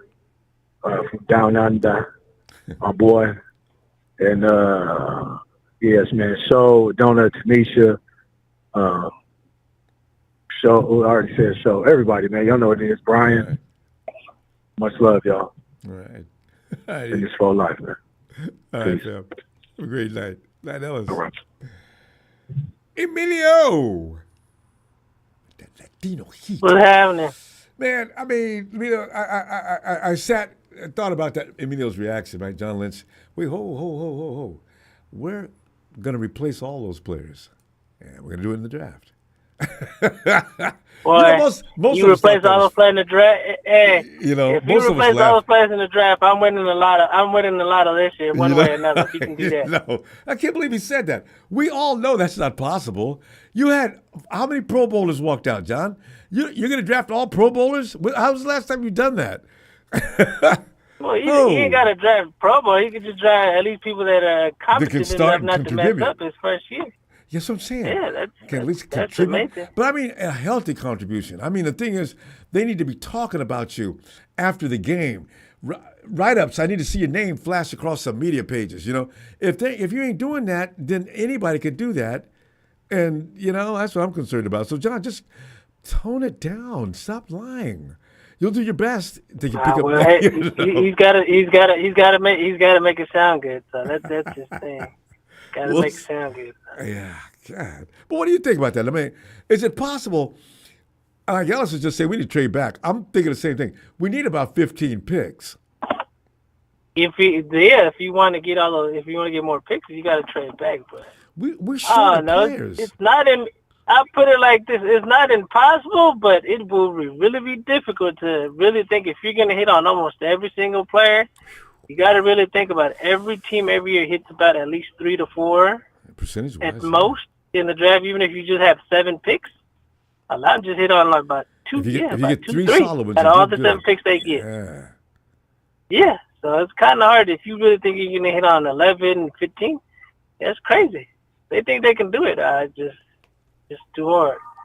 They just made 2 excuses. It just told you before what it was. It was just Jed was pissed off. We have enough money to afford these guys, but it's one of those things that the product. He paid all this money, and now he's upset and irritated and pissed off. That's all it is. He didn't get what he wanted. He wanted a Super Bowl. He didn't get it. Now he's like, oh, I got to next year you go cut 6-11. Oh, he's got to be mad. You know, this. I honestly is getting to the point where I think this might be Shanahan's last year. Yeah, It's really looking like that. If he doesn't get, if he doesn't get a playoff win, I think he's done. It's kind of looking like with the Harbaugh year where they gave Harbaugh 3 shots. He didn't do it. His last year was kind of a mediocre year, and then let him go. So could be. It's about that time that's what it's looking like. Big Show's already called for that as well. Well, I mean, it's you can see it. I mean, like I said, they gave Shanahan too many chances. And I done said before, his record is not a winning record coach. 4-4 is not winning. I don't care how you put it. It's just not. Yeah, you went to the Super Bowl. You've been to the NFC Championship, but your record still doesn't show. You have not won the Super Bowl. How do you feel about the Oregon coach? Have you pay attention to college football a lot? It seems that John Lynch had a conversation with the Oregon coach recently. It must have been the other day or something. But I did hear about it, that he's been talking to him. But I think, like I said, this is what's coming to it. It's just this is the Shanahan can't get this team to the playoffs. I think that's what it's coming to. It's just there. Can anybody expect Shanahan to get that team to the playoffs this year? I mean, I'd be asking a lot. Well, maybe. I don't know. They can't. But see, you got what we really lost in this team. We lost defensive players. Yeah, it's too much. You got to really we lost. Can't be losing all them defensive players. I mean, no, but I mean I get it. But it looks like this year they just think that what they're gonna do that they haven't done over the years is rely on offense. And Shanahan's been there. This team has relied on the defense, so I guess they're thinking they're gonna flip a switch all of a sudden, and they're gonna hoping this offense can score like that first year with McCaffrey. Make sure they put up 30, 40 plus points. Yeah, that's what I'm saying. That's what it looks like they're banking on. Yeah. That's what they think they're gonna do. If they're not gonna rely on this defense too much, it's at the point where Shanahan is gonna make sure they score points on offense, and hopefully the defense can make a couple of stops and we win the game. Okay, if Shanahan does average about 30 points, you do realize you and Shogo will be disappointed. You're not going to fire a coach that's averaging that much. I'm not going to. No, I see. There's a difference. I'm just annoyed with Shanahan's bullshit. There's a difference. Oh, yeah. You know, if he stays, he stays. It's what I'm not. Either at the end of the day, I'm gonna still root for this team. Either if I agree with some of the decisions they make, some of the stupid shit Shanahan does, it doesn't matter at the end of the day. You already know. But it just some of the decisions. We're not always gonna agree with what they do. Yeah, no. I'm still like I say. Yeah. I'm still annoyed with Kyle Juszczyk. It was just stupid. Why did you cut him? Like I wanted him to let him go, but what was the point of you cutting him? And 2 days later, you bring him back. That was stupid. Why did you do that? There was no point to do that. What was the point? That was an article explaining that. I didn't get to it. I was going to do that earlier today. I saw that article. Shannon explains why they let Juszczyk go to bring him back. And they gave him a small offer. Yeah, it was because the whole money thing. I was like, really? That's what you best came up with? What was the point? So you're gonna tell me Jed wouldn't have been okay with whatever, just one play, let it go? Like that just sounds real stupid by them. I'm like, it seems like the coaches and the front office are butting heads now. Well, no, they let Juszczyk go because they couldn't afford to give him any more than they offered him. Juice, go ahead and take a look. This offer will stay on the table for you, though, and if you come back, that's what I. But see, that's kind of dumb because the Steelers offered him more money than we just gave him just now. That doesn't even make sense. No, he didn't. He could have left. He didn't want to. Him and wife wanted to stay in San Francisco. I wonder if they knew that was going to happen. Yeah, well, that was the whole story that came up. They didn't want to leave, but still.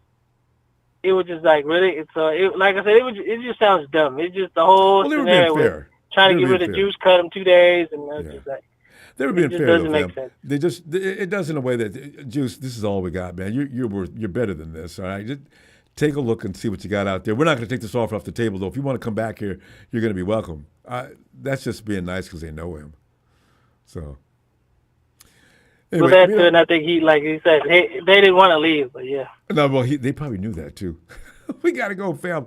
I got a feeling I got too many people on the phone tonight. Take us into 4 o'clock in the morning. No, you get. No, it's just one more thing. The whole, people keep playing about Purdy. I'm like, y'all need to let that go. If he gets paid, he gets paid. And I'm like, you think about it. Purdy is the third best quarterback we've had on this team. That's been since Joe. You got to really narrow all the quarterbacks we've had. You've had Joe, Steve Young, and who else? Alex Smith was average. Kaepernick had his 1 year shine, and then Jimmy, Purdy is actually the third best quarterback we've had on this team, and that's saying a lot.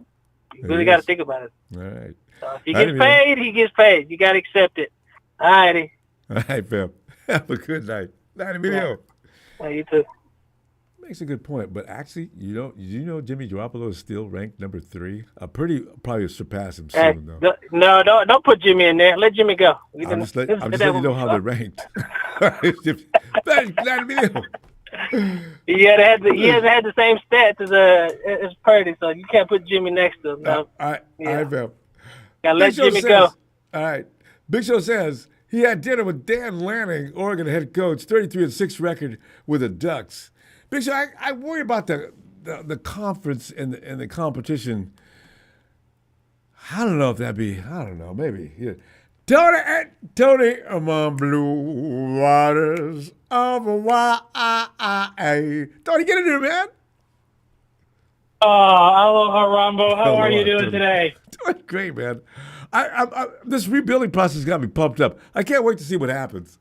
But you probably already heard what Lynch said about what his plan is. He revealed part of the plan. There must be more. But what are you thinking?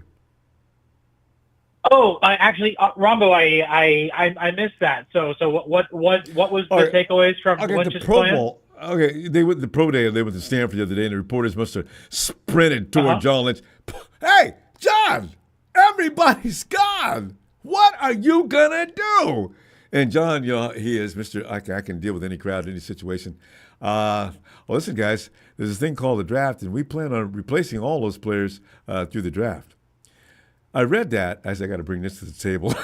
So I can ask the guys, how do you replace Talanoa Hufanga, Dre Greenlaw, Deebo Samuel? To a degree, I don't think he needs to be replaced. He's already probably been replaced. And a lot of other guys they replaced, they played big roles. Tony, we've only got 11 picks. Somebody said we had 12. I imagine if you trade down, you could get a couple of more. But go ahead. I think the way you got to look at it is all the players that we lost, you assign a value to every single one of those players, and you look to the draft and say that we have to replace that value, like in the aggregate overall. And 11 picks is a lot of picks. Yeah. 11th overall is solid positioning in every single round. So we're gonna have good a good place to jump on whoever the best players available are. And let's look back and let's talk about those players like Hufanga and Dre Greenlaw. These are guys who were drafted with I believe Mooney Ward was he was a free agent signing. But he left, in terms of Yeah. I mean, and you can't blame Mooney Ward for leaving. And no. I mean, ultimately, how good he was. That's a void now. I'm hoping Renardo Green can step in. But yes. Go ahead. Well, yeah, they drafted Renardo Green already, and they have Deommodore Lenoir. They should still draft another cornerback, but that's besides the point. But Hufanga and Greenlaw and guys like that were people who were drafted by the 49ers when Kyle Shanahan and John Lynch first started up. Mm-hmm. So I think they're going to have to look to the draft and in similar ways replace them in the same way that they got those guys, which was through miraculous late round picks and where they are right now they could trade down and accumulate some more picks in that top 150 of the draft range, and I think they do pretty well for themselves. But it's possible. It is possible. With as well as they've done in the past, and as you say, Hufanga was a 5th round pick, I believe. We already know that Greenlaw too, right? Greenlaw, yeah, that's right. They were late round picks. they've got a reputation for picking. Kittle's amazing. That's a legendary pick. In the 5th round, Yeah. and have him play that good. Well, Fred Warner was a 3rd-round pick. Yeah. You almost want the 49ers to stay out of the 1st round, the way they do. Because we're not had as much success in the other rounds as we have. Yeah, the 1st round isn't. I mean, Nick Bosa was about the best thing they've gotten out of the 1st round. B.A. was good, but he's laid up. And, we haven't seen Ricky Pearsall yet. What you don't want is to overthink the 1st round. Like the year they got Bosa, it was really easy because it was obviously Bosa. So if they're in a place, I mean, they should stand pat at the 11th overall pick, talk to a bunch of people for trade options, but then if there's a guy who's there who's a no-brainer, just draft him, But if no one's there that you like, then trade down and try to accumulate more picks because there's players, that to be replaced. Tony, not a lot of time to think though. 11. I'm watching the board. I guess you can make calculations though. We get to around pick 4. I'm sitting there thinking, okay, you know what, guys? I think I know who's going to get picked up next. Get what's his name off from the Cardinals and see what he has to say about. At that point, it's like watching what's that movie? Draft Night with Draft Day. Draft Day. Yeah, I've watched that movie about 20 times. I love that movie. I said, God, is that how it goes? I know, it's a lot of fun. Talking fast and Vontae and Mac, no matter what. Yeah, So, yeah. Because you make a mistake there. No, Go ahead. Well, okay. So last year was the best draft, I think, end-to-end that they've had. So that they can build upon that, and with the amount of picks that they have this year, I don't know. I'm not out on this idea that they could actually rebuild and actually do well with rookies. And it would be exciting. And they're going to have a lot of draft picks over the next 2 years. So this is where we're going to get the cheap contracts and hopefully find the next round of Hufungas and Dre Greenlaws. Because, Tony, I love what you said, next 2 years. So anybody who had any aspirations of getting anything big done this year, and Shanahan getting fired because we did, I think the plan is to build this team over a 2-year period. Tony, we're back to brick by brick to some degree.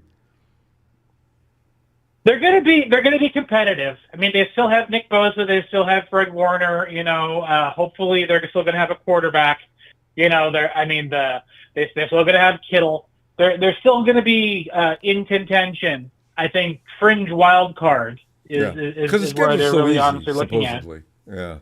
Yeah. Well, yeah. Then there's that. I mean, but I don't know. Everyone's saying got to be like the Rams, and I hate to say it, but they rebuilt their defensive line really quickly. And they 2 and years. If they, yeah.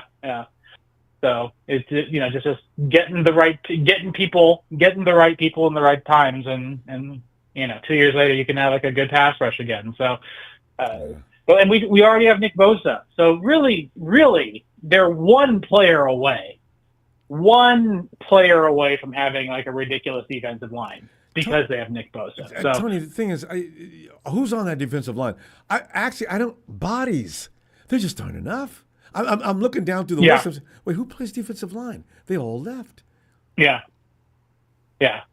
All the Samuel Kwanu's and Kalia Davises and people who that they we do have a Kwanu. You're right. Those are going to be the guys. Yeah.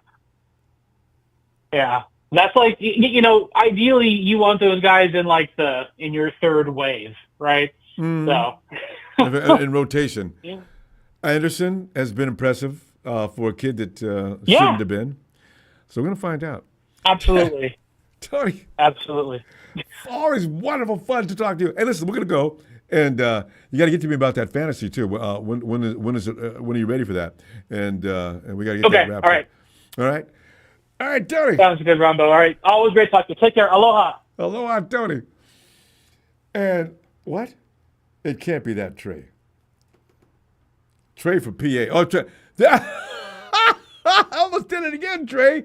Get in here. And Trey, I had a conversation with some guys the other day. We were talking about this name, and it was you still haven't seen. Well, I'm not seeing a white man named Jamal. Me and Trey went over this. Ronbo, can you hear me? I can hear you, Trey. Hey, Ronbo, it's White Trey from PA, baby. Are you ready? Man. Are you ready for some hot takes? Yeah, lay them on me. All right, Ronbo. All right. First of all, what are we talking about even tonight? What do we got on the docket? We're talking about John Lynch and his confidence of the draft fulfilling the voids that have been left on this roster within the last 2-3 weeks of some big name players. I'm talking about the pillars of the 49ers defense and some guys that are just, you look at them, they can't be replaced. And John Lynch calmly told reporters that attacked him the other day at the Stanford Pro Bowl day, listen, guys, there's a thing called the draft.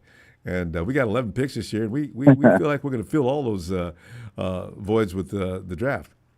See, because Jed York has already told those guys they're going to build that team to the draft, or you guys are not going to build anything here again. I don't know if Jed got that serious, but Jed's had enough about paying big bucks and not coming up with anything other than, well, let's come back and get them next year. So, all right, here's the thing, Ronbo. All right, here's the thing. Here's where I've been at for honestly a while now. Is that, you know, here's the thing. John and Kyle have failed to address obvious needs with the line, you know, with the offensive and defensive line, right? And so, you know, I think where we're at in terms of, again, you know, and I'm going to be honest, Ronbo, I will always be a very critical fan of the Niners, right? Because you know what, Ronbo, I think here's where I'm at. We should have had 2 Super Bowls by now. Oh, easily. We should have had 2 Super Bowls by now with in this window, right? And you know what? I think it's just, I think there were kind of obvious decisions that needed to be made to kind of ensure that, and I think that, you know, I think that there were, you know, kind of bungles that happened, and so anyway, you know, again, here's where I'm at, Ronbo. I want to say this: I'm happy with what they did so far this offseason. I really am. I think that, again, you know, I said this in my last call, but for the money that the guys that they let go are going for, you know, we just couldn't afford that. And I'm happy they let most of those guys go. But here's where I'm at, Ronbo. Look at that. Look at what just that Aziz Ojulari, right? He just went to the Eagles, to the Birds. Right. For 1 year, $4 million, Ronbo. 1 year, That's $4 million. I bet the 49ers are kicking themselves on that one. They know they should have got a hold of that. That's how come And we go for that's, so you know low? what, Ronbo? Again, that's where I'm at, Ronbo. Is that, you know what? I was one of those fans where, you know what, when they missed out on you know, the Bosas of the world, right? I mean, shit, I thought they were gonna pair up the MAGA bros, you know, the Bosa bros. I thought they were gonna pair them up. It seemed like they were gonna do that. I mean, and Joey it said, just no, didn't 12 work million is too out. much. And I got to go to Buffalo. And he went to Buffalo, and there was, you know, but I mean, come on, Ronbo, like they, you know, the Niners have some cap space, you know, that's the thing people want to kind of disregard is that, well, they got to pay Purdy, they got to do all this. Yeah, of course. But they have some of the top cap, you know, they have a lot of cap space. And I can't believe they would let a guy like, you know, that Ojulari, you know, go to the Eagles for such a cheap price without at least driving it up a little bit. You know what I mean? At least, as if the Eagles needed more help. It really pisses me off how Howie Roseman, the man is amazing. I mean, Roseman does this every year, Trey, every year. You see him come close. The dude is a genius. Every year he does this. Ronbo, absolutely. That's what I'm saying. I mean, but doesn't it seem like it's becoming like a regular thing where, you know, John is kind of, you know, whether it's asleep at the wheel or It's just Ronbo. It's every year. It's year in and year out now. And you know what I will say, Howie Roseman, because Ronbo, I'm a PA guy. I know. I'm a Niners fan in Birds territory, right? I'm in enemy territory. But at least you're right. And so I'm Philly here. fans are rough. They're obnoxious. I just realized. I was going to compare them to Cowboy fans. Yeah, they're just bad. Ronbo, listen, Howie Roseman, he was. I mean, you remember the J.J. Arcega Whiteside and all those. You know, he's had his. He's had his, kind of moments where, the fans were ready to, put his head on a pike. You know what I mean? And, he's overcome that. He's obviously, one of the top GMs. But like I said, Ronbo, it just seems like every year now we're getting to where, John's being outclassed by some of these guys. And it's like, what the hell? They got experience. I mean, because Adam Peters was our ace. John was there as a student of Adam, so I'm hoping that he learned a lot. Because when Peters went over to the Commanders, did you notice what happened? So that's what really worried me. God, Jesus Christ, that was fast. So we'll see what happens this year with us. Yeah, no, that was definitely quick, and obviously things are a little bit more sped up when you have a guy like Jaden fucking Daniels. I mean, that guy he's insane. But Caleb Williams was not the number one pick. Yeah, and I mean it's insane, to even look back and think that was a thing that Jaden didn't even go number one overall. But yeah, Ronbo, you know what? Like I said, where I'm at with it is we got I think it's 11 picks, right, in this draft. Well, yeah. And yeah, 11 picks, and you know what, Ronbo? 11th overall. I mean, they gotta nail this draft. I really think because here's where we're at, Ronbo. The window, we're right in the sweet spot. I think a lot of people would even say we're right at the end of this window here in terms of this championship window. And, they got to nail this draft. And I think if they kind of, I think they got to go that Membu from I hear his name called a lot. Offensive lineman. Yeah. Yeah, from Missouri. Missouri. Okay. I think they got to go that Membu, and I think if they nail this, we're still right in that sweet spot of that championship window. But it's passing, Ronbo. It's passing. It really is. But maybe we can build it back up. Trey, we got to go though. It's pretty late out on the East Coast too, huh? We'll see you, Trey. I hope we got some time. Yeah, Ronbo. Ronbo. Yeah, it's pushing 2 a.m. here, but man, I love this. I love the platform. I love you, man. And thanks, like I said, this is White Trey from PA. I'm trying to build my rep a little bit here. I hope I'm spitting facts and whatnot. But all right. Hey, Ronbo, can I get a Niners caller, man? I appreciate you, man. I love you, man.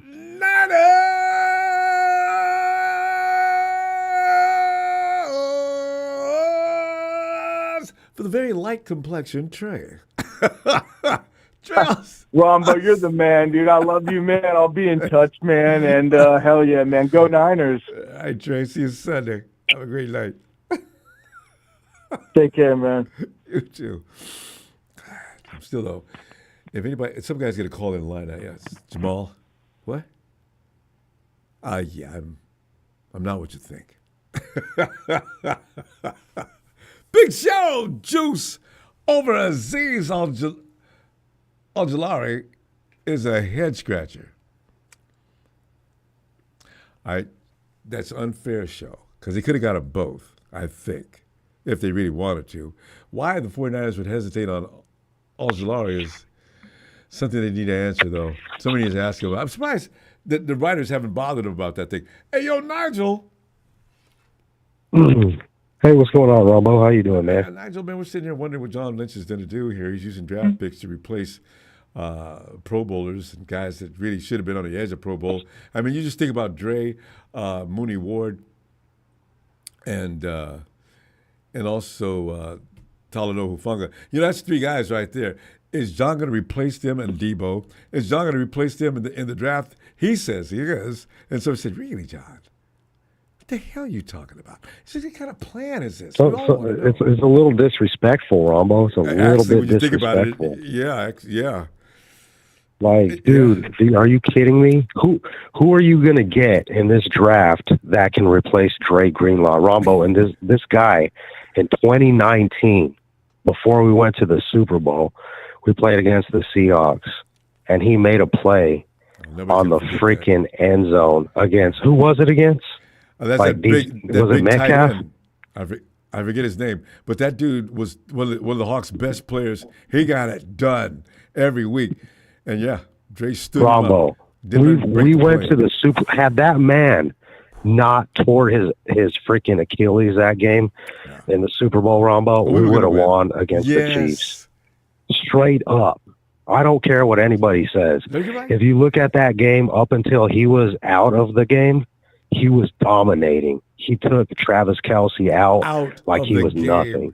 And Travis came roaring back in the second half. That's no coincidence. Yeah. So how is John Lynch going to replace that? I hope he does.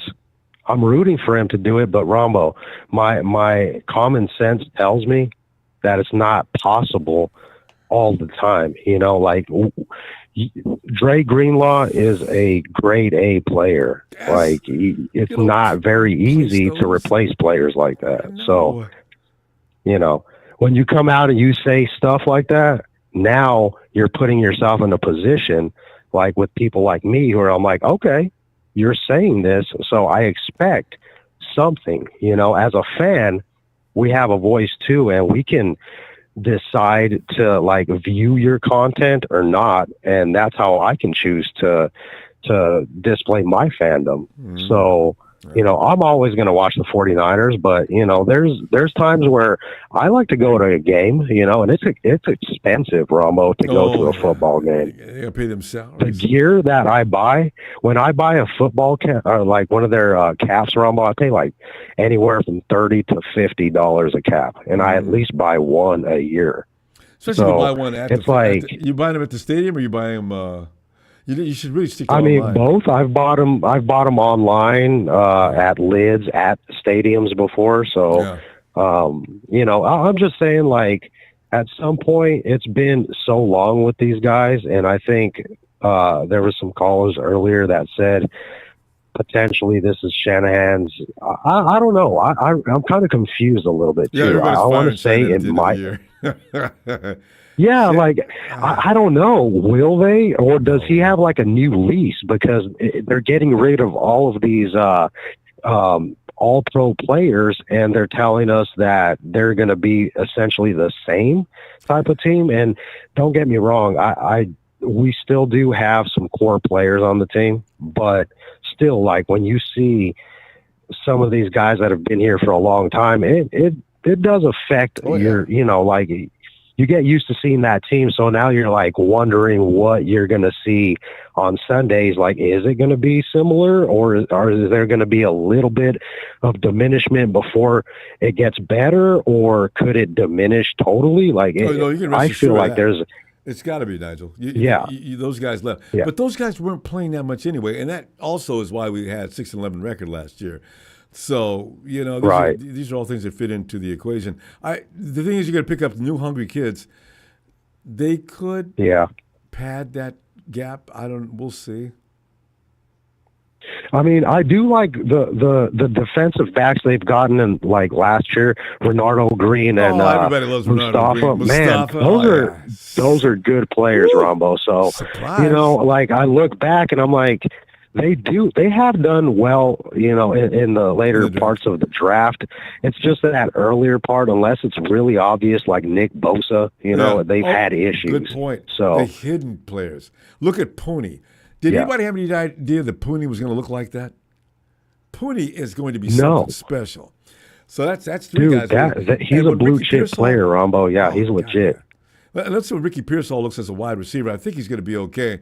Now you're talking 4 solid picks. And I imagine I might miss one or two. I don't know. I can't remember everybody from last year. But the guys we just mentioned, they stood out the most. So. Right. Yeah. So we'll see what happens, though, Ronbo. At the end of the day, I'm always going to be a 49ers fan. But you just have opinions, and sometimes it's kind of like a love-hate relationship. You know, you get mad at them and stuff. But it is what it is. I'm always going to be a 49ers fan. I just want to see them do the best, man. That's all I want, you know. So. I mean, you think the Kansas City Chiefs fans are happy with what happened last year? I guarantee you, the ungratefulness is running rampant in Kansas City. I'll bet you any amount of money. The guy said, "Well, Chiefs, first of all, they didn't do this, this, and this. I'm sick of this." You're sick of what?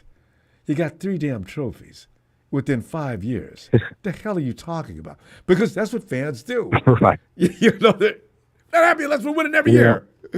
So, yeah. Right. Yeah. So. But anyway, that's all I got for you, Ronbo. I appreciate you taking my call, man. I just wanted to check in. I have like a little poker night I do once a month, so I'm like, you know what? I come home, I'm like, I'm going to call Ronbo, see if he's up, and I'm in the Midwest here a little bit earlier in time for me, so figured I'd check in and talk to you. I'll see what's going on. So thanks for taking my call. Y'all have a good weekend, though. Thank you. Yeah. All right, Nigel. We'll be back Sunday looking for you, too. All right? Yes, sir. Talk to you later, man. Night, Nigel. All right, let's go to Serge. We're going to put in a 5-hour show tonight. Serge. What's up, Ronbo? Serge, run it down, man. John Lynch says we're going to pick up those guys that left. Forget about it. We're going to replace those guys in the draft. Now, I'm thinking John was just speaking off the cuff. Does that sound like a plan to you that is feasible? I mean, maybe he's talking about 2 years down the road it'll be a replacement. I don't know. I don't know. This offseason was something we didn't expect. We did not expect a rebuild because even though we still have some of our players like Kittle and Juice and CMC and stuff, it just feels like a rebuild because we got rid of so many people that we haven't even replaced them yet, and they plan on replacing them with rookies, with young, fast, which is good, but rookies though. Like we're not trying to win in the next couple. We're trying to win now. You know, and that's what we don't understand is that we had all the pieces. We just needed a couple more, like an O-line and a couple of defense players, and that was it. But now we need what Jed did, though. We need players all over the place. We do, but Jed's not paying that kind of money anymore. You know it's so bad now too, Serge? Do you know that the Commanders had a percentage of UDFAs out there doing what they were doing last year? Oh man, I never knew. Bill was never that great of a coach. He's a good coach. What is his name? But I don't remember him being this kind of good. You took a number of rookies. You had McLaurin and a couple of big names, but for the most part, that was all the NKOTB out there. And that quarterback, home run, baby, on that pick. Everybody knew Daniels was that good except me. I said, who is this dude? Yeah, Daniels. Yeah? Well, he was number 2. Caleb Williams went number 1. What? Really? Wow. See, that's how you hit the home runs and the picks. Daniels was a Pro Bowler last year, his rookie year. Can you imagine? Came close, did well in the playoffs. People get in trouble next year trying to play against that team. Whew. And they didn't have a lot of first-round picks or veterans either. So I guess it is possible.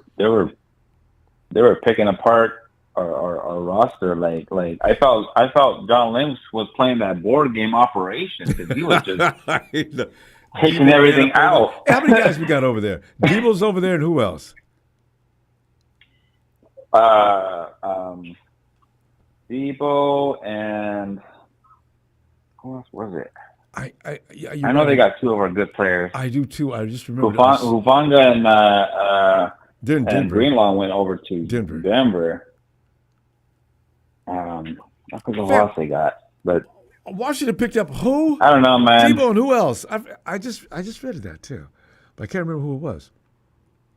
I think it's someone from defense. Yeah.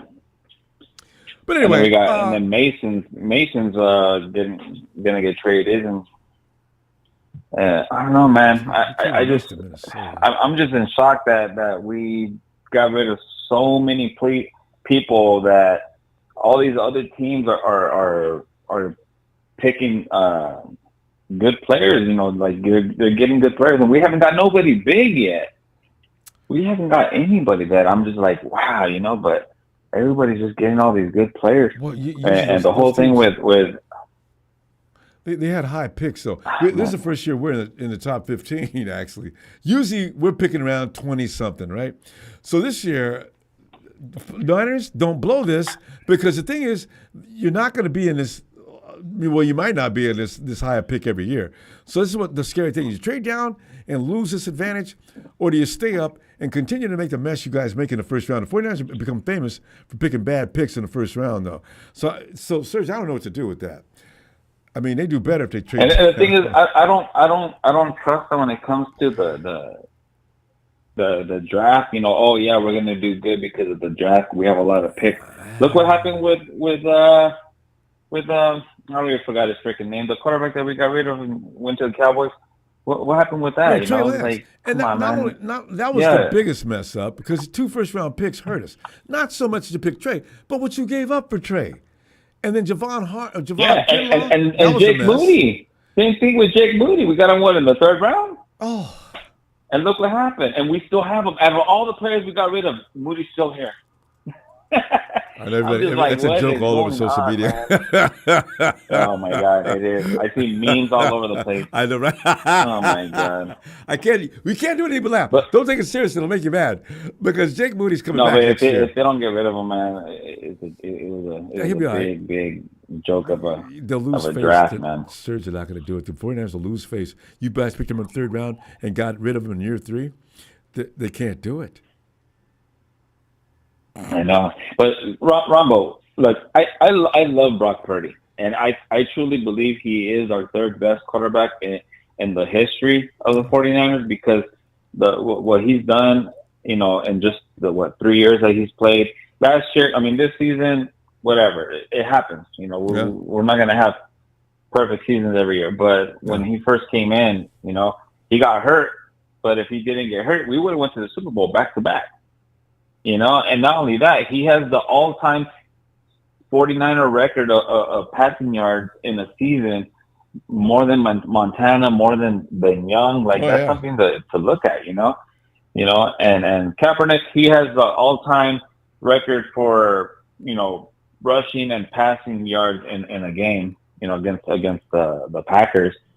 But I don't know, man. Like, I don't think, like I said, I love Brock Purdy.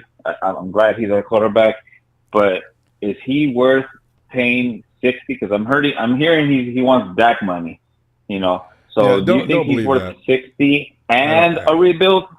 I've heard that. Like, I mean, that's all over the place. That's a lot. I don't think they asked for 60. I doubt it.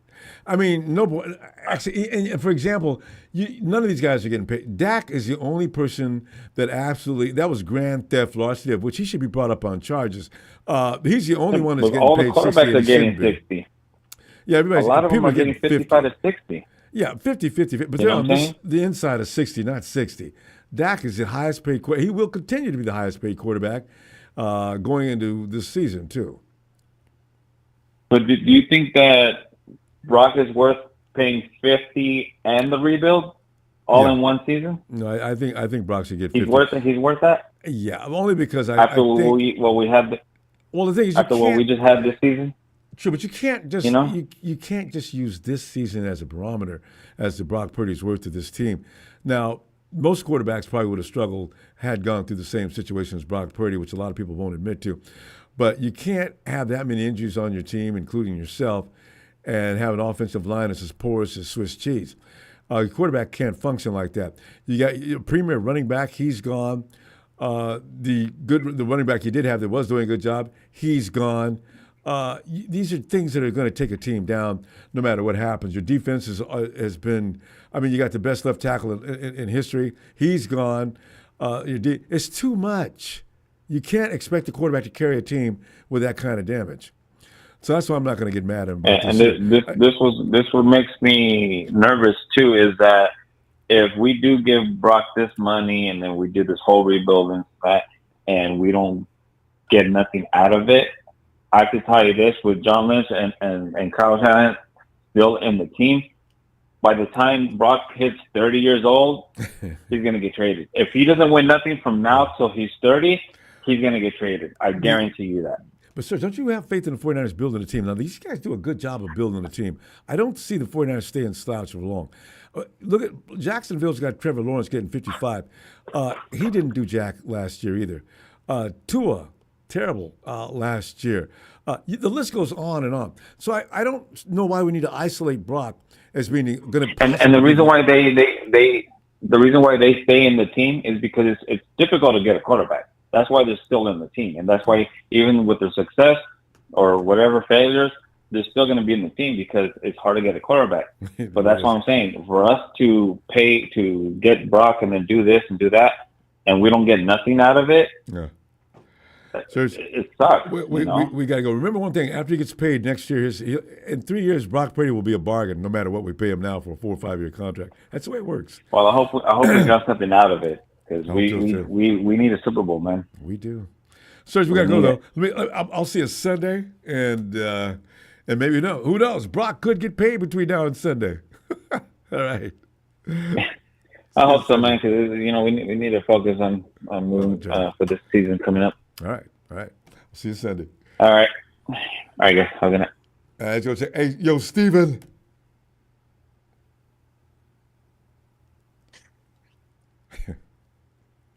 I heard you turn on the mic. Hey, Ronbo. Yeah. She loved me, and that's all I need to. She's part of my life. That's a part. She said, "Love me too." I know that's Brock Purdy. Bro, how you doing? You're doing all right. We're at that point in the season now where people are saying things that they probably should wait before they say it. It's like John Lynch. He just, what's so funny? I actually believe in John. If he says he has a plan, I believe he has one. I don't know exactly. I can't imagine what it involves. But John Lynch told everybody that attacked him at the Stanford Pro Day, "Hey, John, what are you going to do now?" We have, there's a thing called the draft. We do have a plan in place. That's a sound of confidence. We have a plan in place. Wouldn't you love to see that plan? Steven, what could John Lynch possibly be talking? Since we're just looking at it from face value here, because John could have there could be deep meaning behind what he said that he didn't feel like indulging with the media that jumped on him that day. But what do you think he's talking about? Well, I wanted to talk about the free agents we signed, but I can talk about that after. No, it's okay. Right? Go ahead. Oh, you want me to talk about it right now? If you like, yeah. Okay. Sorry if I couldn't get on the last two, but I saw you were on, so I'll get on. Ron was late, so that's weird, but but okay. Well, with the free agents we signed and the people we let go, would you say we got better or worse? It's really hard to answer about that question, Stephen, because the guys that left weren't playing anyway. I can't. It's hard to measure. Talent-wise, no. All those guys are damn good. Yeah. I mean, Debo. For all we say about him, Debo's a bad dude. When he's right, and we did see that Debo. Mooney Ward's gone. That hurts. Talanoa Hufanga. Everybody loves Talanoa Hufanga. Yeah. And there's one more we lost too. Mitchell. Who? Elijah Mitchell. Yeah. Yeah. No, but not, Elijah Mitchell wasn't. Elijah hasn't played in 2 years. Yeah. I had foursome there. Anyway, we lost. Greenlaw. Greenlaw, of Yeah. course. There Dre. you go. How do you replace a Dre Greenlaw, right? Yeah. So yeah, you can't say that you got better because we haven't done anything with it. With the free agents we picked up, those are just bodies. Actually, they're probably okay players, but they're not. The guys we lost were really big time. So when Lynch is talking about go back to the draft and get that whole build, he's talking about get players that have the potential to build. I think so. We'll see what happens. Yeah. So about John, I'm kind of nervous because we might get a defensive end. That's what it's looking like. Because you said that last time. Because you said that last time. Remember? Yeah, we were going to get a defensive end last year, and we got Ricky Pearsall. No, this year, like you said, we might get a defensive end. I'd bet money on it because Nick's out there by himself and a couple of players. Drake Jackson's not coming back. That kid we got from Georgia, I don't even know if he's still going to be the team. Oh, I forgot his name. It's easy to forget because he didn't do much. One of the only players coming out of Georgia that isn't that good, and we picked him. Go figure. Robert Bell? That's him. He's looking okay, right? I mean, well, he's not Georgia-like. Yeah. I mean, yeah. Drake Jackson, his injury won't heal. So we don't have anybody put on the edge. The 49ers might go to an edge rusher in the first round or defensive tackle. If the kid there's a kid everybody's talking about, if he's an inside tackle, but word is he's good at rushing the quarterback, but he's not that good at stopping the run. Now, what are we going to do here? What takes priority? Stopping the run or getting at the quarterback? My guess is stop the run. Yeah. Interesting signing that the Niners did, and was Mac Jones, Ronbo. I know people are going to be mad, but I kind of like the signing, Ronbo. That's what I thought you were going to say. They're going to get rid of Brock. A lot of people already superseded that by saying, we got Mac Jones for a reason. To take Brock, we're not paying that money. Mac Jones is going to be a quarterback. Okay. Don't you think this is like a competition now that we signed him? It's going to be like Feliciano retired. Well, Jones is coming in talking about, I'm glad I want to play for Kyle Shanahan and I can learn from Brock Purdy. Mac feels like he can learn from Brock Purdy. He doesn't see himself as being, unless he's just talking trash, he doesn't see himself being superior to Brock Purdy. So we'll see what happens with that. He'll be able to compete, though, even if he doesn't want to, because Kyle's going to be looking at him closely. So we'll see what happens with that. I mean, he was with the Patriots, and that didn't work out for him because that team was not that good, and he didn't have. And again, you got to have talents for the quarterback to flourish. He's got to have protection. He's got to have talents. And that's why when people pick on Brock Purdy, they took all that away from him this last year too. BA went down right away. What, week 3 or something like that, or week 4? JJ did a great job, though. See, this is the thing. What Brock had to work with, he did a great job. George Kittle, Brock, and JJ. That was the aerial attack. So, and they all did well.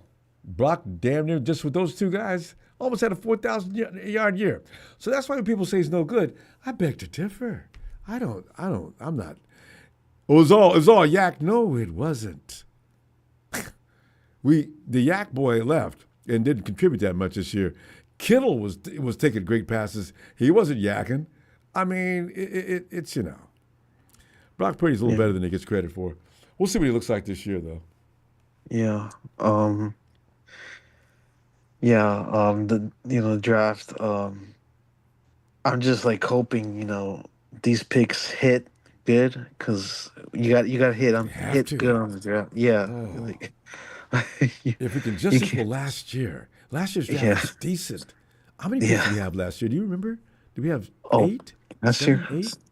8? Yeah. We had.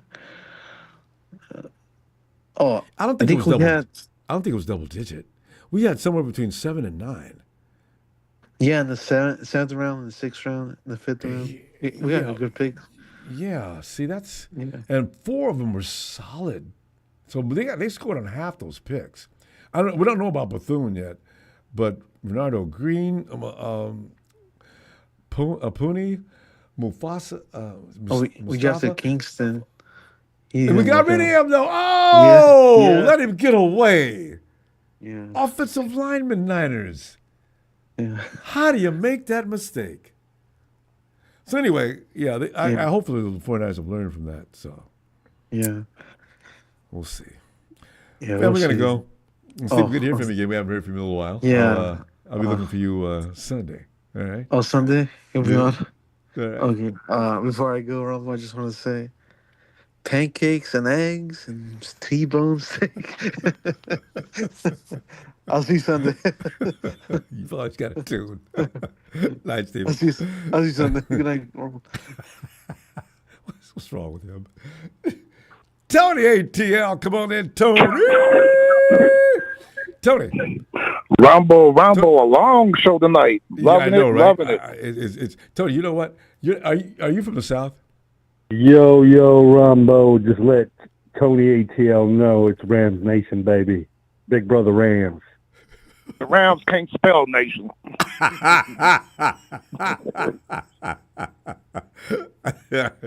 I was going to say, if you're from the South, you know about what hog call it is, right? I didn't know about that until I visited relatives in Louisiana. I always thought it was a joke. I saw it on cartoons, right? I forget that pig they was calling all the time. I have an auntie that did that, and I almost had to be sedated. I'm about 10 years old at that time, 9 or 10 years old. I'm about, I said, oh my God. I went into hysterics. She's calling hogs. I know what that is. When I was a kid, my family originated from Arkansas, from Little Rock. Oh, yeah, you know. I remember we used to go down there in the summertime to visit them. My grandfather's brothers and all that. Yeah. And they had this pen full of pigs, and they would do that call of pigs. And when they get ready to feed them, then you just get out the way because they'll run you over. Oh yeah, that long trough. Maybe uncle, whoever's pouring, they're pouring that slop, and then they're trying to get out the way at the same time. Hogs in there knocking each other around, trying to get at that food. I'm laughing. I've always been amused easily. I was losing my mind laughing. And Uncle, you lay down in that trough, they'll eat you up too. I believe it too. Yes, sir. God, whoa. Yeah. So, Ronbo, in some football news, some late football news that happened today. Aaron Rodgers visited the Pittsburgh Steelers facility today. No news other than that. Russell Wilson visited the New York Giants facility today. And other than that, no news. They're thinking they're going to sign him because of Sierra, New York. You know, that'd be good for her and her career. And Russell Wilson likes the big city, too. And, Sierra's been crying about that for a long time. The New York Giants signed famous Jameis Winston. He's getting backup money, 2 years, $8 million. I'm glad that he's going to Giants because I was tired of hearing about the conversation of him coming to San Francisco. I said, no, we don't need Jameis. Oh, he throws picks. You know what he does. Yeah, he's not going to stop that. He's good at it. So So Russie could try. Russie couldn't get into New York though. Well, they signed famous Jameis as a backup. Backup. So Russ Russie still be might the be backup. That's already been established.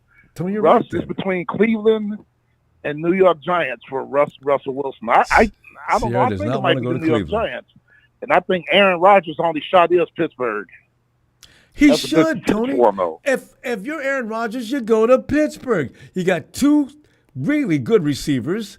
They're kind of redundant because they both do the same thing. But get somebody who can play the slot or something else. But if I got DK Metcalf and Pickens on the other side, woo, that is Aaron Rodgers. And then they got the good tight end from Penn State, Pat Fryermuth, who's been in the NFL about 5 years. And Calvin Austin, their number 3 receiver, who shined last year. So what is that's Rodgers trying to contemplate? What is he thinking? What do you go to Pittsburgh, dude? You ain't got a lot of time. I think Ronbo is either Pittsburgh or retire because there's nowhere else for him to go. Yeah, Aaron ain't going to retire.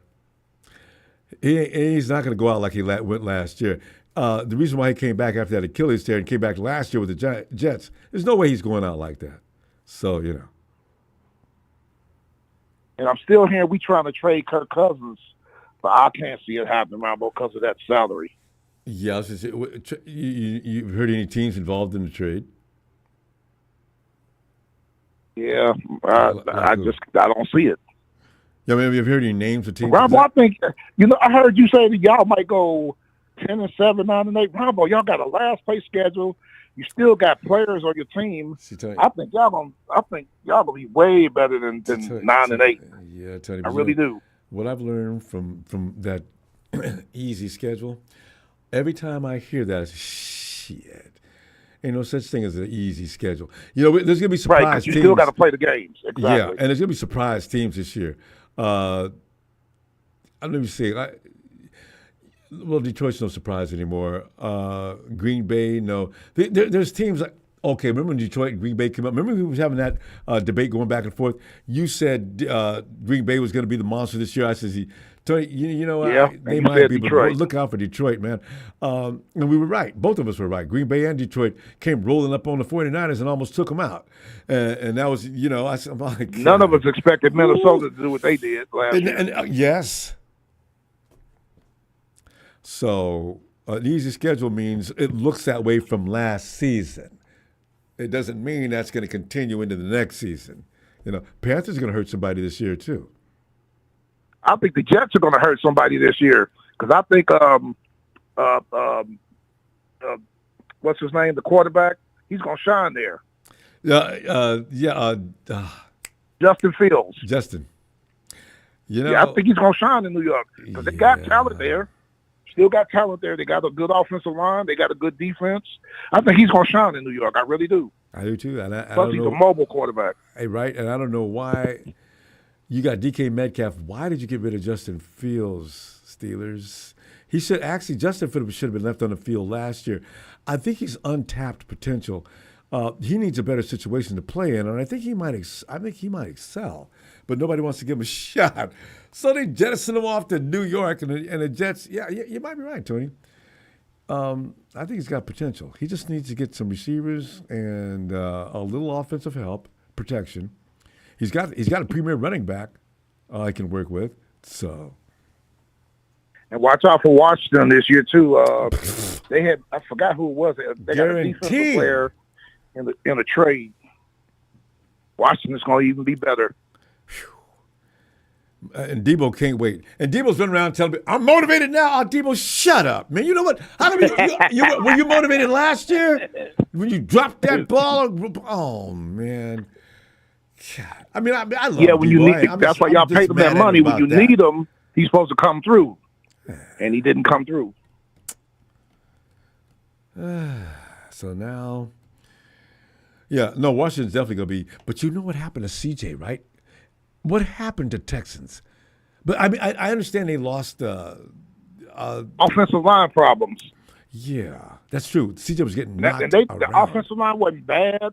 It was the second offensive line as the year before. That's why I didn't understand that. Stephon Diggs. I guarantee you they're going to fix that in the draft, though. Yeah, right. They don't have a high order though. They're going to be picking late in the first. Well, their pecking order's way down on the list. But I felt sorry for CJ. I said, he's better. Yeah, in the 20s. Yeah. So what happens when you win? Ronbo, remember what I said? My sleeper team, I don't think they're a sleeper, really. Them Chargers, they signed Mikal Becton. He's going to be playing right guard right next to Joe Alt, who they picked in the top 10 last year, right tackle from Notre Dame.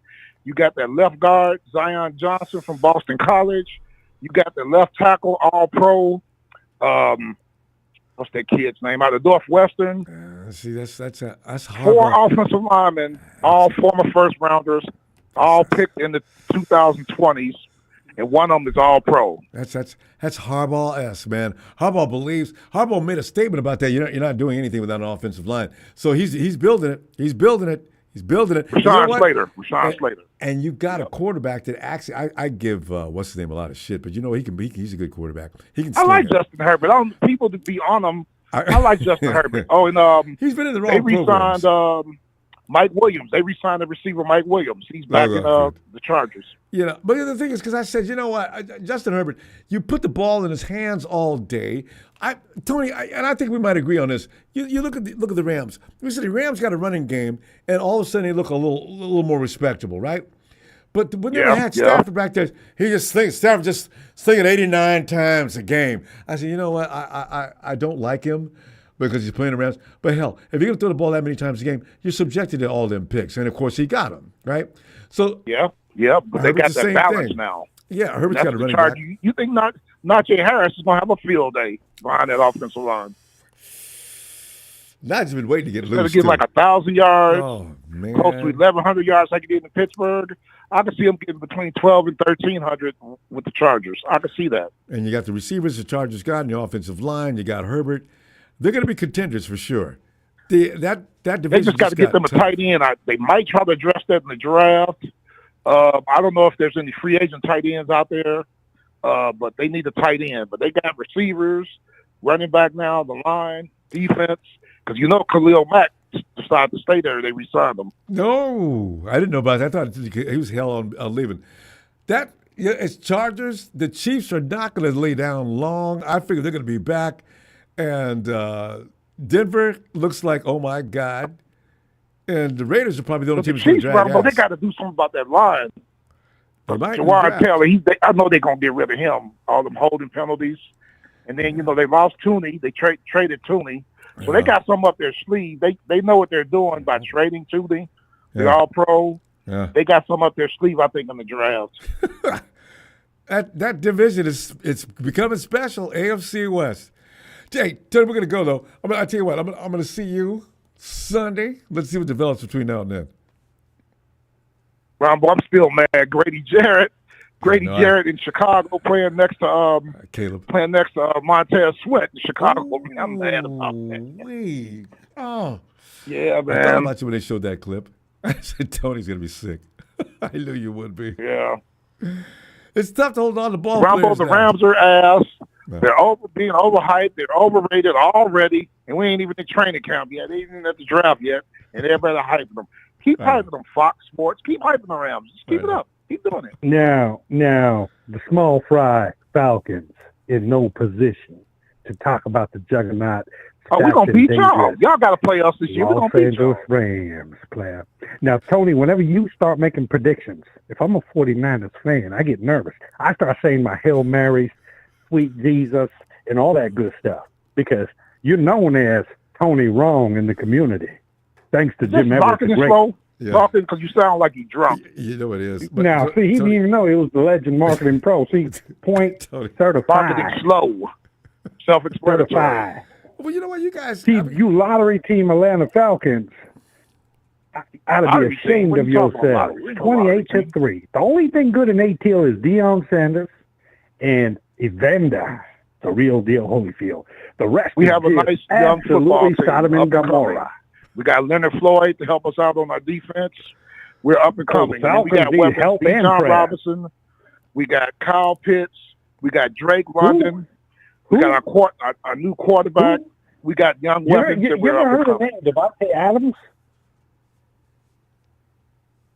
Matthew Dime Stafford?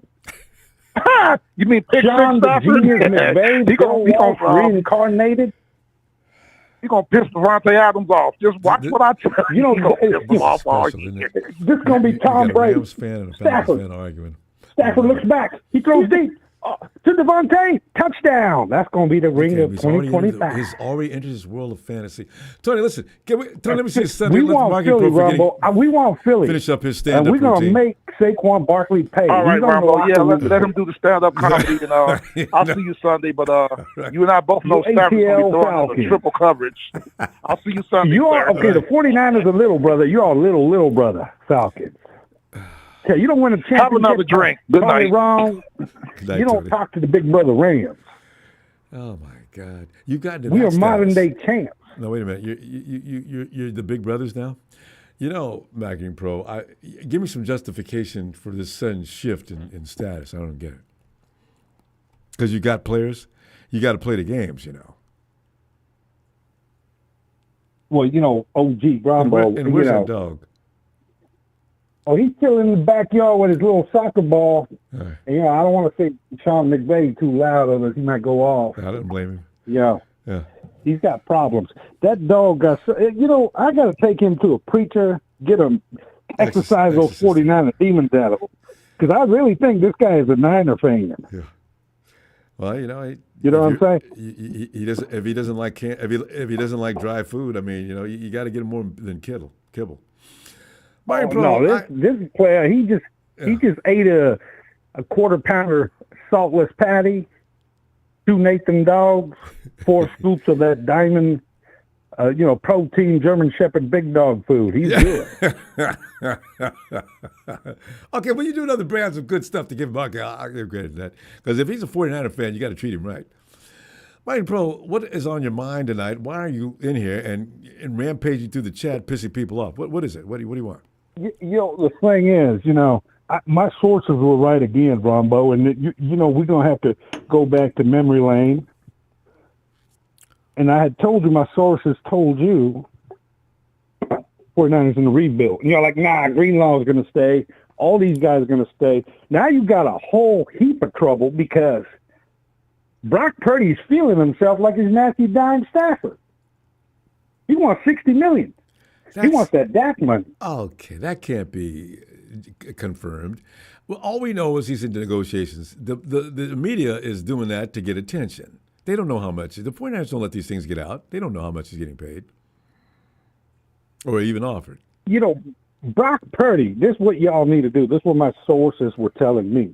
You trade him to NY. The New York Giants are a bunch of buffoons. They gave Saquon Barkley to the goddamn Eagles in their own division. Yeah, that was pretty stupid. That is really stupid. And he ran all over him. The rumor is you can get 3 first-round picks for Purdy from the Giants. Now, Ronbo, let's play devil's advocate. Okay. If you know for a fact you can get 3 first-round picks for a regressing quarterback like Purdy, are you going to take those picks? How's he regressing? Okay, first of all, you'd have to take that. You can't. Anybody offers you 3 first-round picks. I mean, there's maybe a couple of quarterbacks in NFL history that you might let that go for. Brady, Mahomes, Montana, about the only 3 guys that you're not going to just say goodbye to. Hey, you got to throw in Stafford in there, too. Come on, I'm let's throw in. If you're going to say Montana, Stafford Brady, in there. Stafford's okay. He's good, but I'm not throwing him in that group. But, that's 3 first-round picks. That's a lot. I mean, that's the NBA now kind you of get trade. the first. Now, see, if Martin Pro was the 49ers GM, you would be Super Bowl bound. Let me tell you why. Oh, God. See, Martin Pro know the score from the Big Orange to the Big Apple. All you got to do is get Mr. Rogers, get those 3 first-round picks, draft a quarterback, let Mr. Rogers mentor him, and you're saving $60 million. Let me ask you a question. You're back in a flash. Listen, you guys, when Matthew Dimes was out there trying to get paid, were you ready for Aaron Rodgers? That would be scary because Aaron Rodgers is a bad man. Yeah. Just like Matthew Dime Stafford. Matthew Dime Stafford snatched Tom Brady's soul, swept him that year in 2021. Then we snatched the 49ers soul in that championship game. See, Matthew Dime Stafford is like Doc Holliday. No, wait a He's minute. in his prime. No, the 49ers recovered immediately after that NFC CG. What are you talking about? We've been to a Super Bowl since then. If Kyron Roger Craig Fumbles Williams didn't cough up that football, you realize I'd have a Rams jacket with another Super Bowl patch on it. You realize that, right? You guys weren't going to beat, the Eagles can beat the Chiefs, but I don't think the Rams could have. We would have smoked Hermit. We broke the playoff record for most sacks.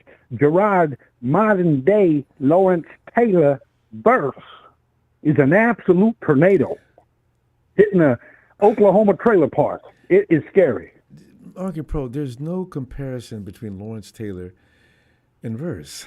Why do you guys always go to extreme? He is okay. He looks pretty good. I mean, but Lawrence Taylor, he is not.